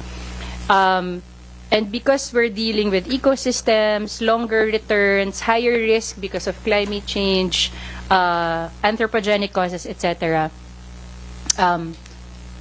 sometimes it's hard to meet the expectations of the investors to be able to say na, okay, in 2 years, babalik na sa'yo yung carbon or yung ecosystem service, mame-measure na natin. Nag-regenerate na yung forest or you know, the blue carbon is now thriving and can be measured, ganyan. Because they are volatile, diba? Ecosystems are volatile. So, there seems to be a gap between what is readily investable or easy to invest in because the time frames are longer, the risk is higher, and what communities who are vulnerable, who need the help now, can meet. So a lot of the discussion when we talk about investment in NBS, that's what we've been hearing. But the investors are saying, but we're ready. We just need a pipeline of projects and we'll be, you know, cash out. But in reality, operationally speaking, it's a bit more complex po. But according to the private sector, they are interested. Actually, this is very viable, actually, no, especially for private sectors who are also stakeholders in that particular area. So, for example, Cagayan de Oro, no, kami yung first district sa Bukidnon, nasa amin yung watershed. If we don't take care of our watersheds, they will be negatively affected, no. But there are significant number of investors, I mean businesses in Cagayan de Oro who will be adversely affected. Diba? So, madali yun siguro i-champion sa kanila kung yung investment nila will actually save them in terms of avoided costs, diba, later on or in the future. No? So, anyway, sige kung Ana. Thank you, Mr. Chair. Last question. Of the NBS examples you gave, are any of them the result of debt for nature swaps? And if so, what are those? Yung sa example, just quickly po, tama yun, sir. So, I think we need to be able to show the impact. That it's not theoretical. So I think it again goes back to evidence to show na in 5 years, if we don't protect these mangroves or if we don't address drought, this is in monetary terms, this is what the negative impact will be. So the assessment and measurement, the baselines po is key. Yung examples po namin, Ma'am Kong Ana, wala pong debt for nature swap. Strictly speaking, because the projects po ng Forest Foundation are funded by the Government of Canada, which is a grant from the Government of Canada to the Forest Foundation. But maybe more broadly, yung core funding po ng Forest Foundation is actually a debt for nature swap between the US and Philippine governments. So our broader support, institutionally, the foundation exists because of 2 debt for nature swaps between the U.S. and the Philippine government. So indirectly, the projects are supported by that arrangement, but the specific funds that we're able to give for our NBS projects po are from the Canadian government.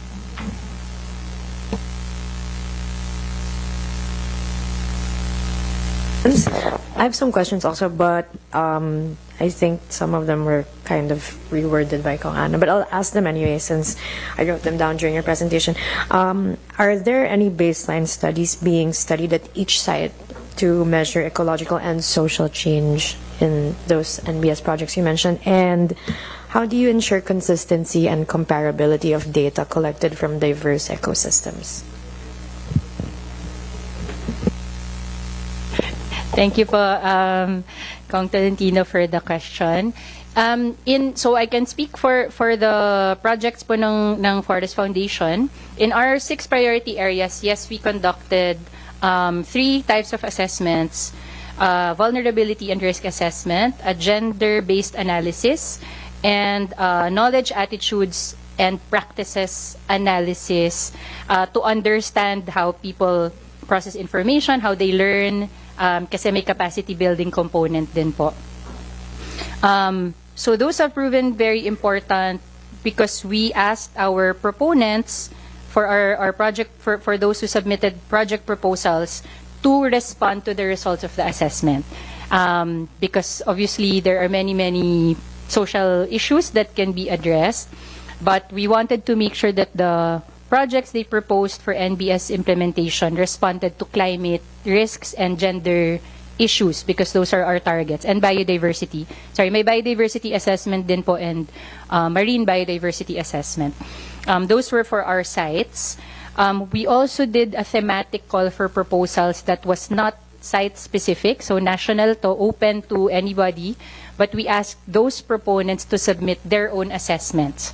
So it's either existing assessments na coming from international sources or local assessments. And I think that's a good segue put to the second element of the comparability, which is it's very hard because the assessments don't exist in most places. Yung vulnerability and risk assessments, not a lot of local governments have it. It depends on whether they commission those studies themselves as part of their planning processes, or maybe nagkataon may nag-research na university or other institution that did the research there.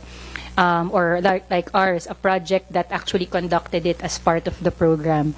But even when we did our vulnerability and risk assessment, it was very hard so we partnered for that with UPLB INREM and UP Resilience Institute and SESAM.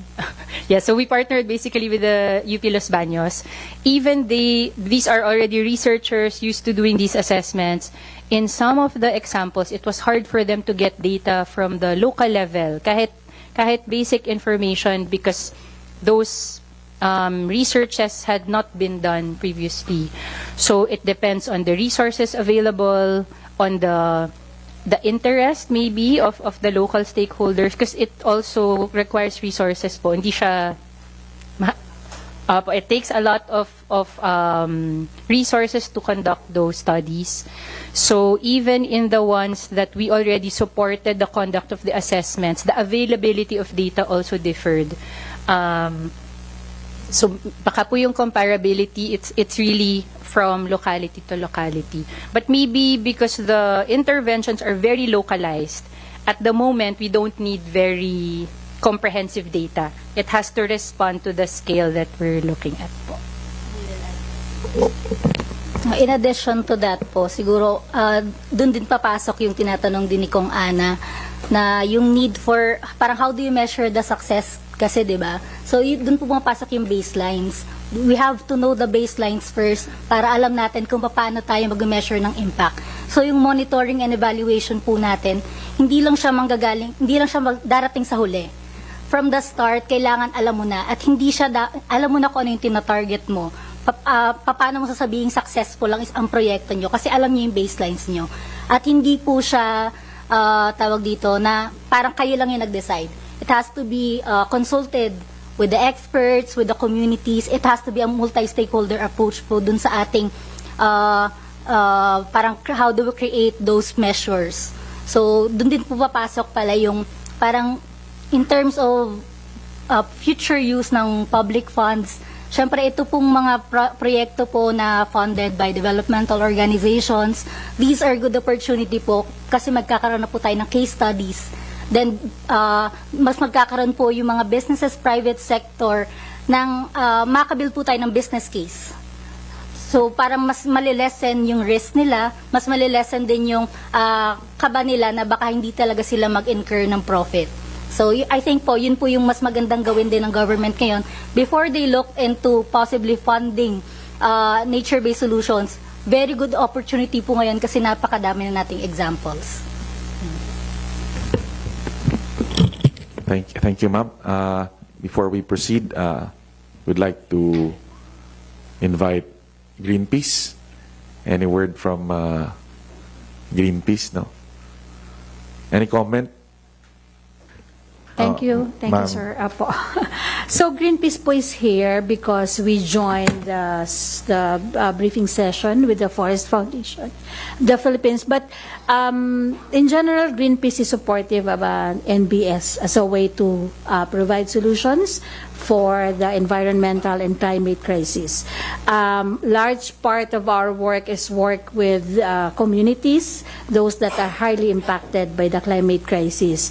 And if the project is having the communities at the core and they are the ones leading it, as you mentioned, sir, a while ago, dapat po yung participation talaga nila and they will have ownership of it as well and tailored fit sa kanila.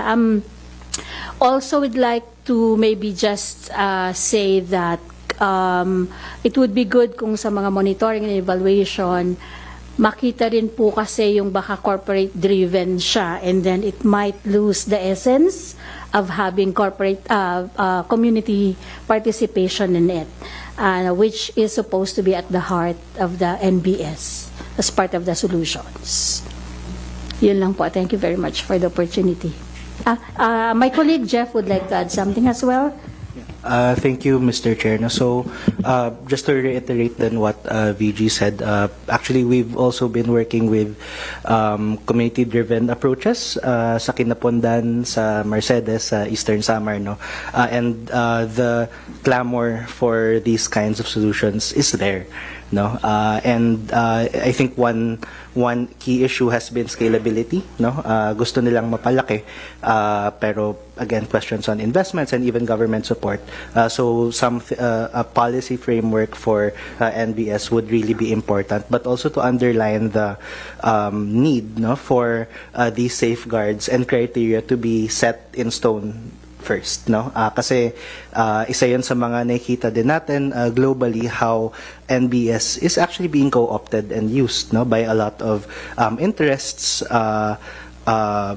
in the corporate sector and private sector, no. Just for example, just last week there was a ruling in France against Total Energies na natalo sila sa isang kaso on greenwashing on their net zero claims, and a key part of their net zero claims were NBS, no. So ayun, parang there's really this need, no, to establish accountability measures for policy frameworks for NBS para hindi na ma-replicate din in the future these kinds of issues. Not for policy frameworks for NBS para hindi na ma-replicate din in the future these kinds of issues. Not only with the private sector, even with government, no. Very important yung accountability mechanisms na yun para ma-ensure natin yung whole society approach na ma-establish ng Philippines, hopefully maging leader sa mga ganitong mga efforts. Thank you. Thank you, Mr. Chua. Chua ba? Yes, Chua. may we hear from Attorney Megan from the Climate Change Commission? Thank you, Mr. Chair. Madam Chair, good morning, and to the committee members. So at the outset po, the Climate Change Commission wishes to thank the committee for the opportunity to participate in these discussions. The CCCAT supports the use of the nature-based solutions as part of the country's adaptation strategy, consistent with the National Adaptation Plan, and particularly under the ecosystems and biodiversity as one of the adaptation priorities for the protection, restoration, and sustainable management of forests, watersheds, and coastal ecosystems are identified. So in the implementation of these strategies, the CCC also upholds a gender-responsive and inclusive approach as kagaya rin po ng na-present kanina, consistent of course with the CCC Commission Resolution number 2019-002. So in closing po, the CCC reaffirms that the nature-based solutions are actually embedded in our NAP and of course aligned with our NDC as part of the country's adaptation pathway. And of course, the CCC stands ready to work closely with the committee, the government agencies, LGUs, and other stakeholders to advance these efforts and to ensure that no one is left behind. Thank you po. Next, can we call on Ms. Camille Rivera from Oceanos? Thank you. Good morning, everyone, and thank you, Mr. Chair and Madam Chair, for this invitation. I'm from Oceanos Conservation. We're actually a science-based environmental organization locally in Mindanao. And I'm a marine biologist by background, so I very well know most of this. We actually do a lot of work in nature-based solutions, although it's very silo, it's very small scale, I would say.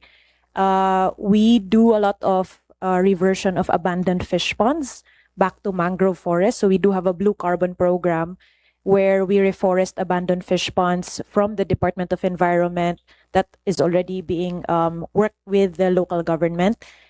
So the multi-stakeholder approach is very, very important for us. Like we really work together with community organizations. So with the Blue Carbon Program that we work with, we rehabilitate mangrove forests, but we do a lot of baseline. So for us, we do a lot of shells, invertebrates, and also migratory birds assessment prior to rehabilitation and then after rehabilitation. And then also the local communities, they always ask us like, do we have livelihood afterwards? So that's where we then create a livelihood approach in our work we do. So in Vietnam, there was a mangrove shrimp farming as one of the examples. So in Surigao del Sur, which most of our sites we work with, we actually do also a mangrove and bangus farming as well. So that's integrating the fisheries for the local communities and then mangrove rehabilitation. So they do actually earn twice. So part of the indicators that we also look at is the increase in income for the local community. So not just biodiversity, but also are they earning more than the local minimum wage that they're earning. So we're really supportive of the national nature-based solution, and also just to kind of recommend as part of, we've done a lot of work already on this space. I think one of the a good platform to do is really having a monitoring platform for the whole Philippines, because a lot of conservation NGOs, we work a lot in silos as well, but you know, we're trying to work together, but we do have a lot of case studies. We do have work so much on the ground across the Philippines. So I think it's just a matter of just gathering all of these efforts so that we know how much targets we actually reached already for adaptation and mitigation. So thank you. Thank you. We'd like to call on Attorney Ryan Rosette. Thank you and good morning. With respect to the NBS, we actually are supportive, especially when one of the issues faced by the communities is actually, they're vulnerable because they don't have income, and if this has the possibility of actually increasing their, the economic the economic position, that's actually good and places them in a less vulnerable position, and also the fact that NBS actually in a way compels local government units to appreciate appreciate planning in the sense that we should not be siloed, as you mentioned, no? Because what we notice is that when it comes to projects, it's always about this project and this project and this project. But really, the challenge is that LGU should think the approach to thinking is really a systems approach. That a lot of the things we do are interconnected, and one LGU, one project of an LGU can actually affect a community which is downstream in another part.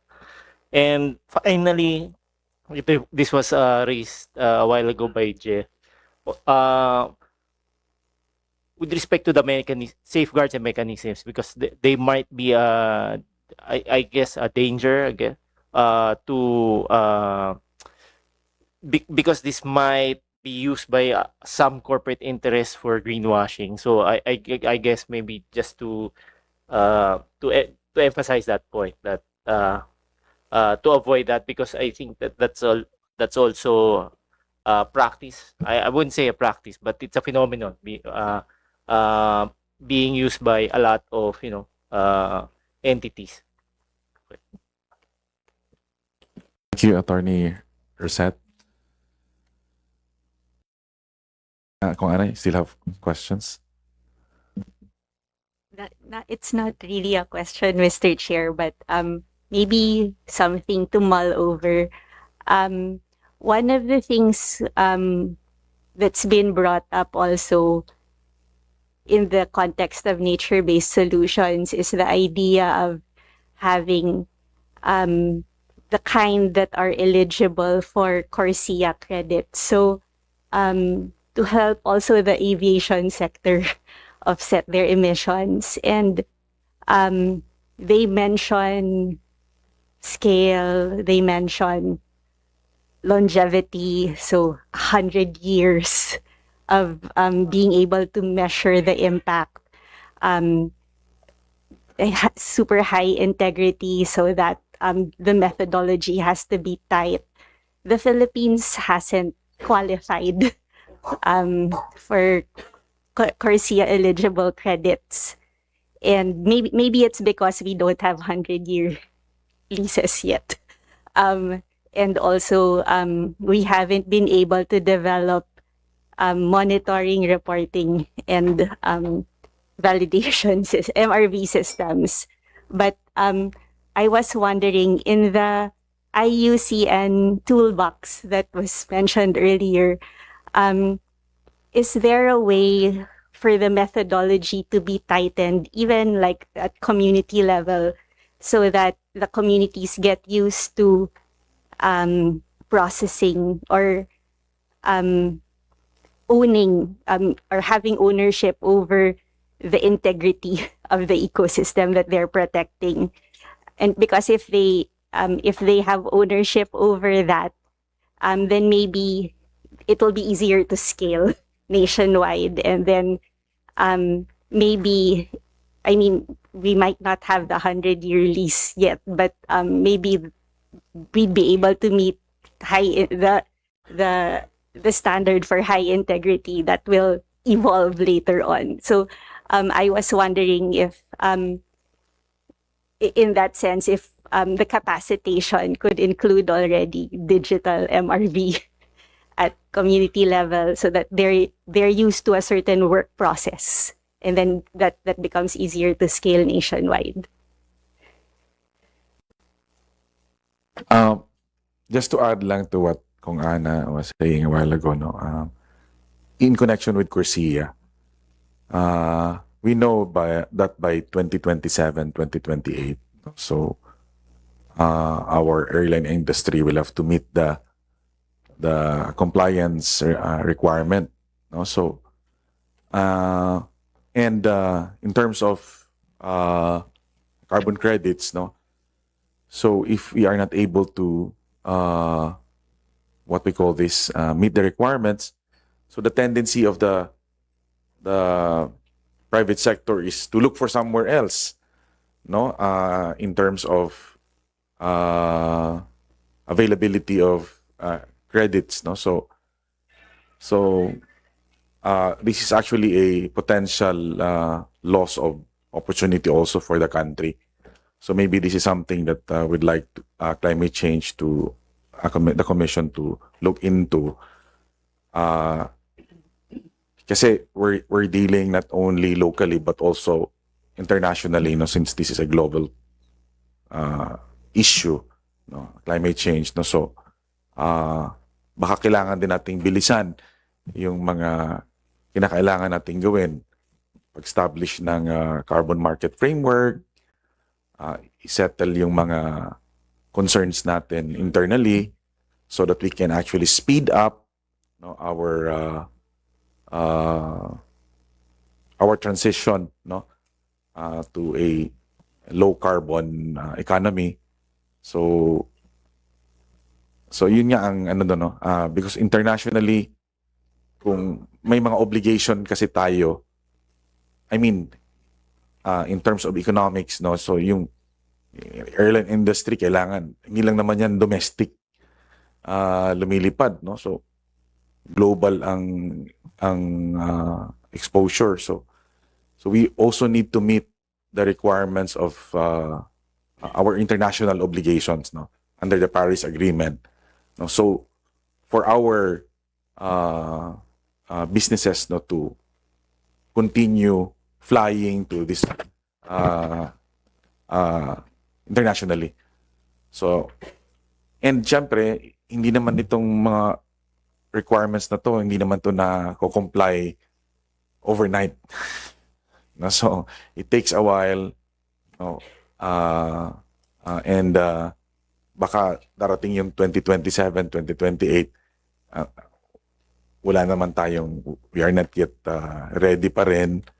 So, in the meantime, no, ito ngayon may bagyo sa atin, sa Mindanao, sa Visayas, no, and we really need these NBS projects na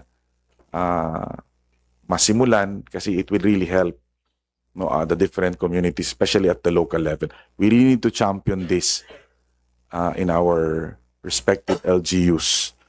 No, as far as greenwashing is concerned, that's why we need public-private involvement, no, so that we are able to monitor, no, hindi siloed yung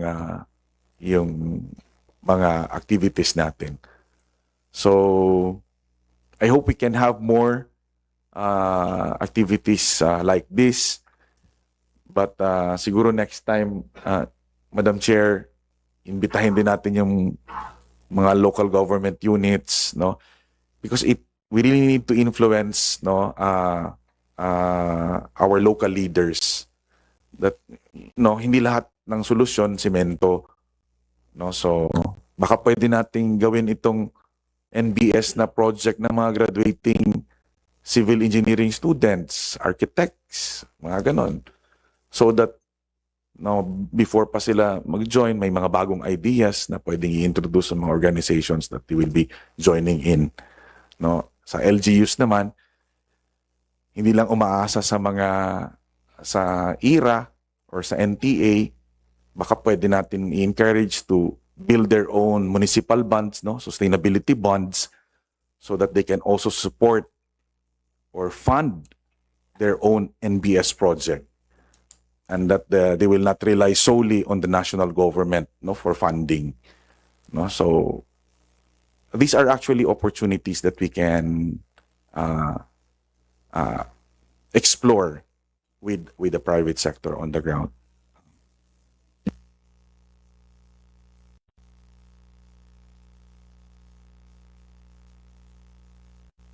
Mr. Chair, if I may, kasi I just wanted to ask, no, most of the examples of Attorney De Leon were projects, local projects, no. But in our committee on climate change, we have a bill on peatlands conservation, protection, restoration, and sustainable management, which has been passed on third reading last Congress and has been refiled by our chair for the 20th Congress. So the bill does not specifically address a particular societal challenge. It's not identified as a nature-based solution, but we all know that peatlands are effective carbon sinks. and they can aid in flood control. So is this kind of legislation considered as an NBS also? Maybe I can start and then maybe the others have insights also. Should I start po dun sa question ni Kong Ana? Sige po. Hirap po yung mga tanong. But I think it's so refreshing because I can see that our representatives are really locked in and really understand the issues at hand. I think in terms of capacitation po, no, parang baka there's two parts. Because when we talk about CORSIA, one of the challenges po that I've heard is they need scale. They need a lot of land area. They need a lot of carbon offsettable areas for their emissions. And part of the challenge po in the Philippines is that we have very few contiguous forested areas that can meet the demand, especially when we're talking about airlines and shipping. Partly because that's sort of the natural. I think it's both the natural and anthropogenic reasons. First, we're islands, so wala talaga tayong massive, large swathes of forest lands na hindi napuputol. And then some are not, parang yung intact forests natin are also fragmented. That's one thing, for example, that the Forest Foundation and its partners are trying to address is how to improve yung connectivity ng forest areas. So meeting the demand is hard because of the nature of our forested areas. So one of the things that's being explored, for example, can we consolidate forest areas? Kailangan bang contiguous, or can we say, I have area B in Leyte, area A in Leyte, area B in Palawan, area C in Bukidnon? Can we treat that as one set of parang is it considered one project, let's say, that we can use to submit as part of those offsets? So I think may physical challenge po doon, that we need to be maybe more flexible or more creative because of what exists right now in the Philippines. Doon po sa being able to meet the expectations when we're talking about MRV for carbon, it's very high, especially if it's being traded internationally. There's all these international standards that we need to meet. So definitely po, it's possible to capacitate our communities, and it's been done in different projects. I think to cite some examples, Conservation International has done that. Philippine Eagle Foundation has done that, where part of the reforestation effort is training for carbon measurement, monitoring, equipping the foresters and the Bantay Gubat with GPS. So you in the project design, the capacitation and provision of technology is part of the project. It's not parang bahala na kayo, basta may investor pagdating, you have to figure it out. So even in the project development stage, in project even in the baseline assessment, the capacity of the community is also assessed, and the provision of the training and the technology is also part. So that has been done, maybe not in a strictly NBS setting, but definitely po yung capacity building for carbon measurement and monitoring has been done and can be done in the Philippines. Pero yun po na yung, again, that expectation of the market side and the supply side, there has to be a bit more flexibility and creativity. Kasi if we're looking at the existing forest right now, na nasan yung, I don't know, 100,000, 10,000 hectares, I need it, it's really not, it doesn't exist. But it doesn't mean that we don't have potential areas, but maybe not in the scenario that is expected. Pero yun po yung, again, that sort of gap between where the finance can come from and what we can provide. And maybe quickly lang po dun sa tanong ni Sir Romel. I believe, yes, absolutely, it's NBS, but maybe not the law itself. It's an enabling policy to make sure, maybe to enable or to create those solutions. So if I'm not mistaken po, sir, the bill promotes peatland, wetland conservation. So if we have those types of enabling policies, then that makes it all the easier for NBS projects in those ecosystems to be designed and created, because we already have the policy framework. So maybe the law itself is not the solution, but it enables the solutions.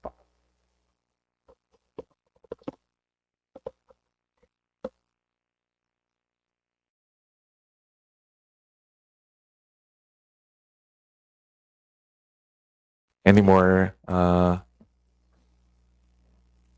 final comment from the resource, from our invited guests? Maybe we can come up with a bill on greenwashing. Anti-greenwashing Anti-greenwashing. bill. Okay, yes.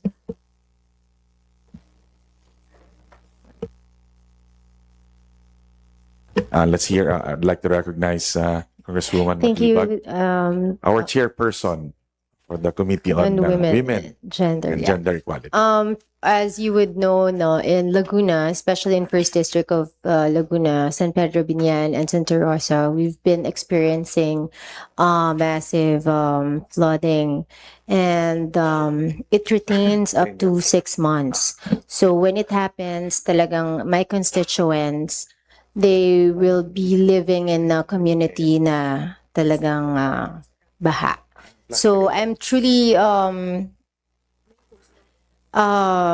looking forward to working with you and learning this nature-based solutions which we can apply, especially with LGUs and in partnership with CCC and hopefully here in the House. So thank you.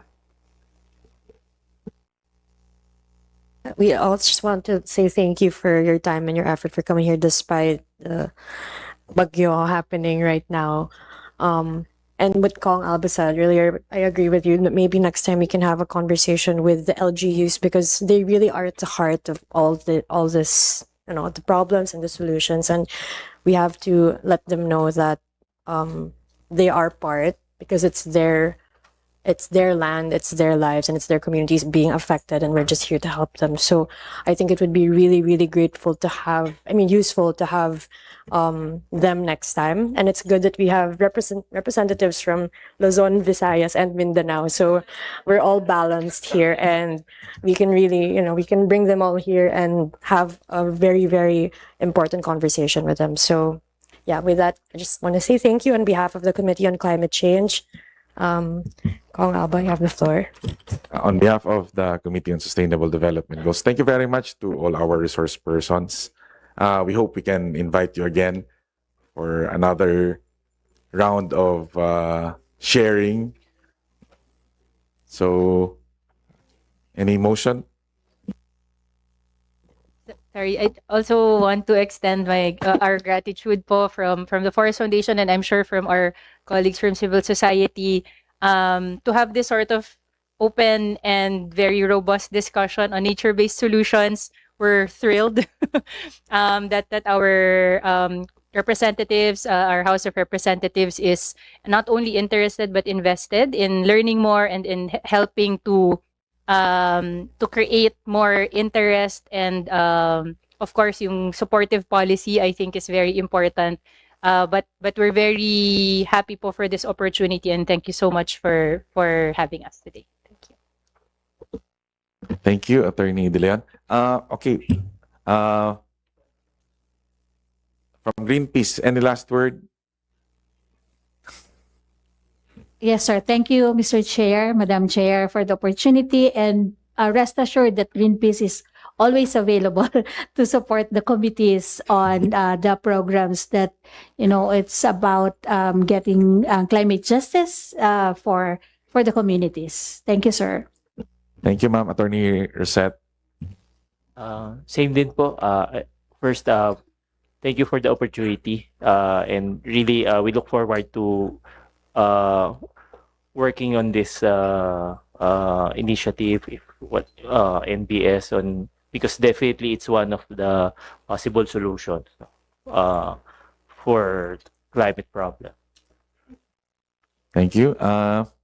Miss Rivera. Thank you from po din Oceanos. for the opportunity, and we're fully supportive for anything for the House of Representatives in regards on the NBS, but also anything you need in terms of marine conservation, coastal conservation. That's basically our suit as well. So thank you. Thank you. Attorney Megan. Our favorite resource person. Once again, thank you po for inviting the CCC here. Of course, we are stand ready to provide support to the committee. And of course, if meron pong bill na may ipa-file, of course, we are ready to provide comments and insights po. Salamat po. Thank you, Attorney Megan. Any from our members? Any motion?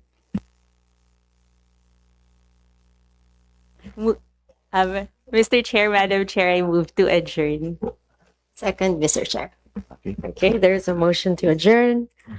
Any objections? Hearing none. This joint committee on Climate Change and Sustainable Development Goals is adjourned. On the part of the Committee on Sustainable Development Goals, this joint committee briefing is hereby adjourned.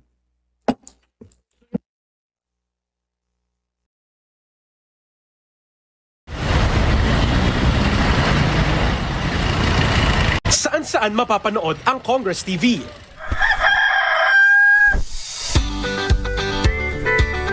Nasa bahay ka man,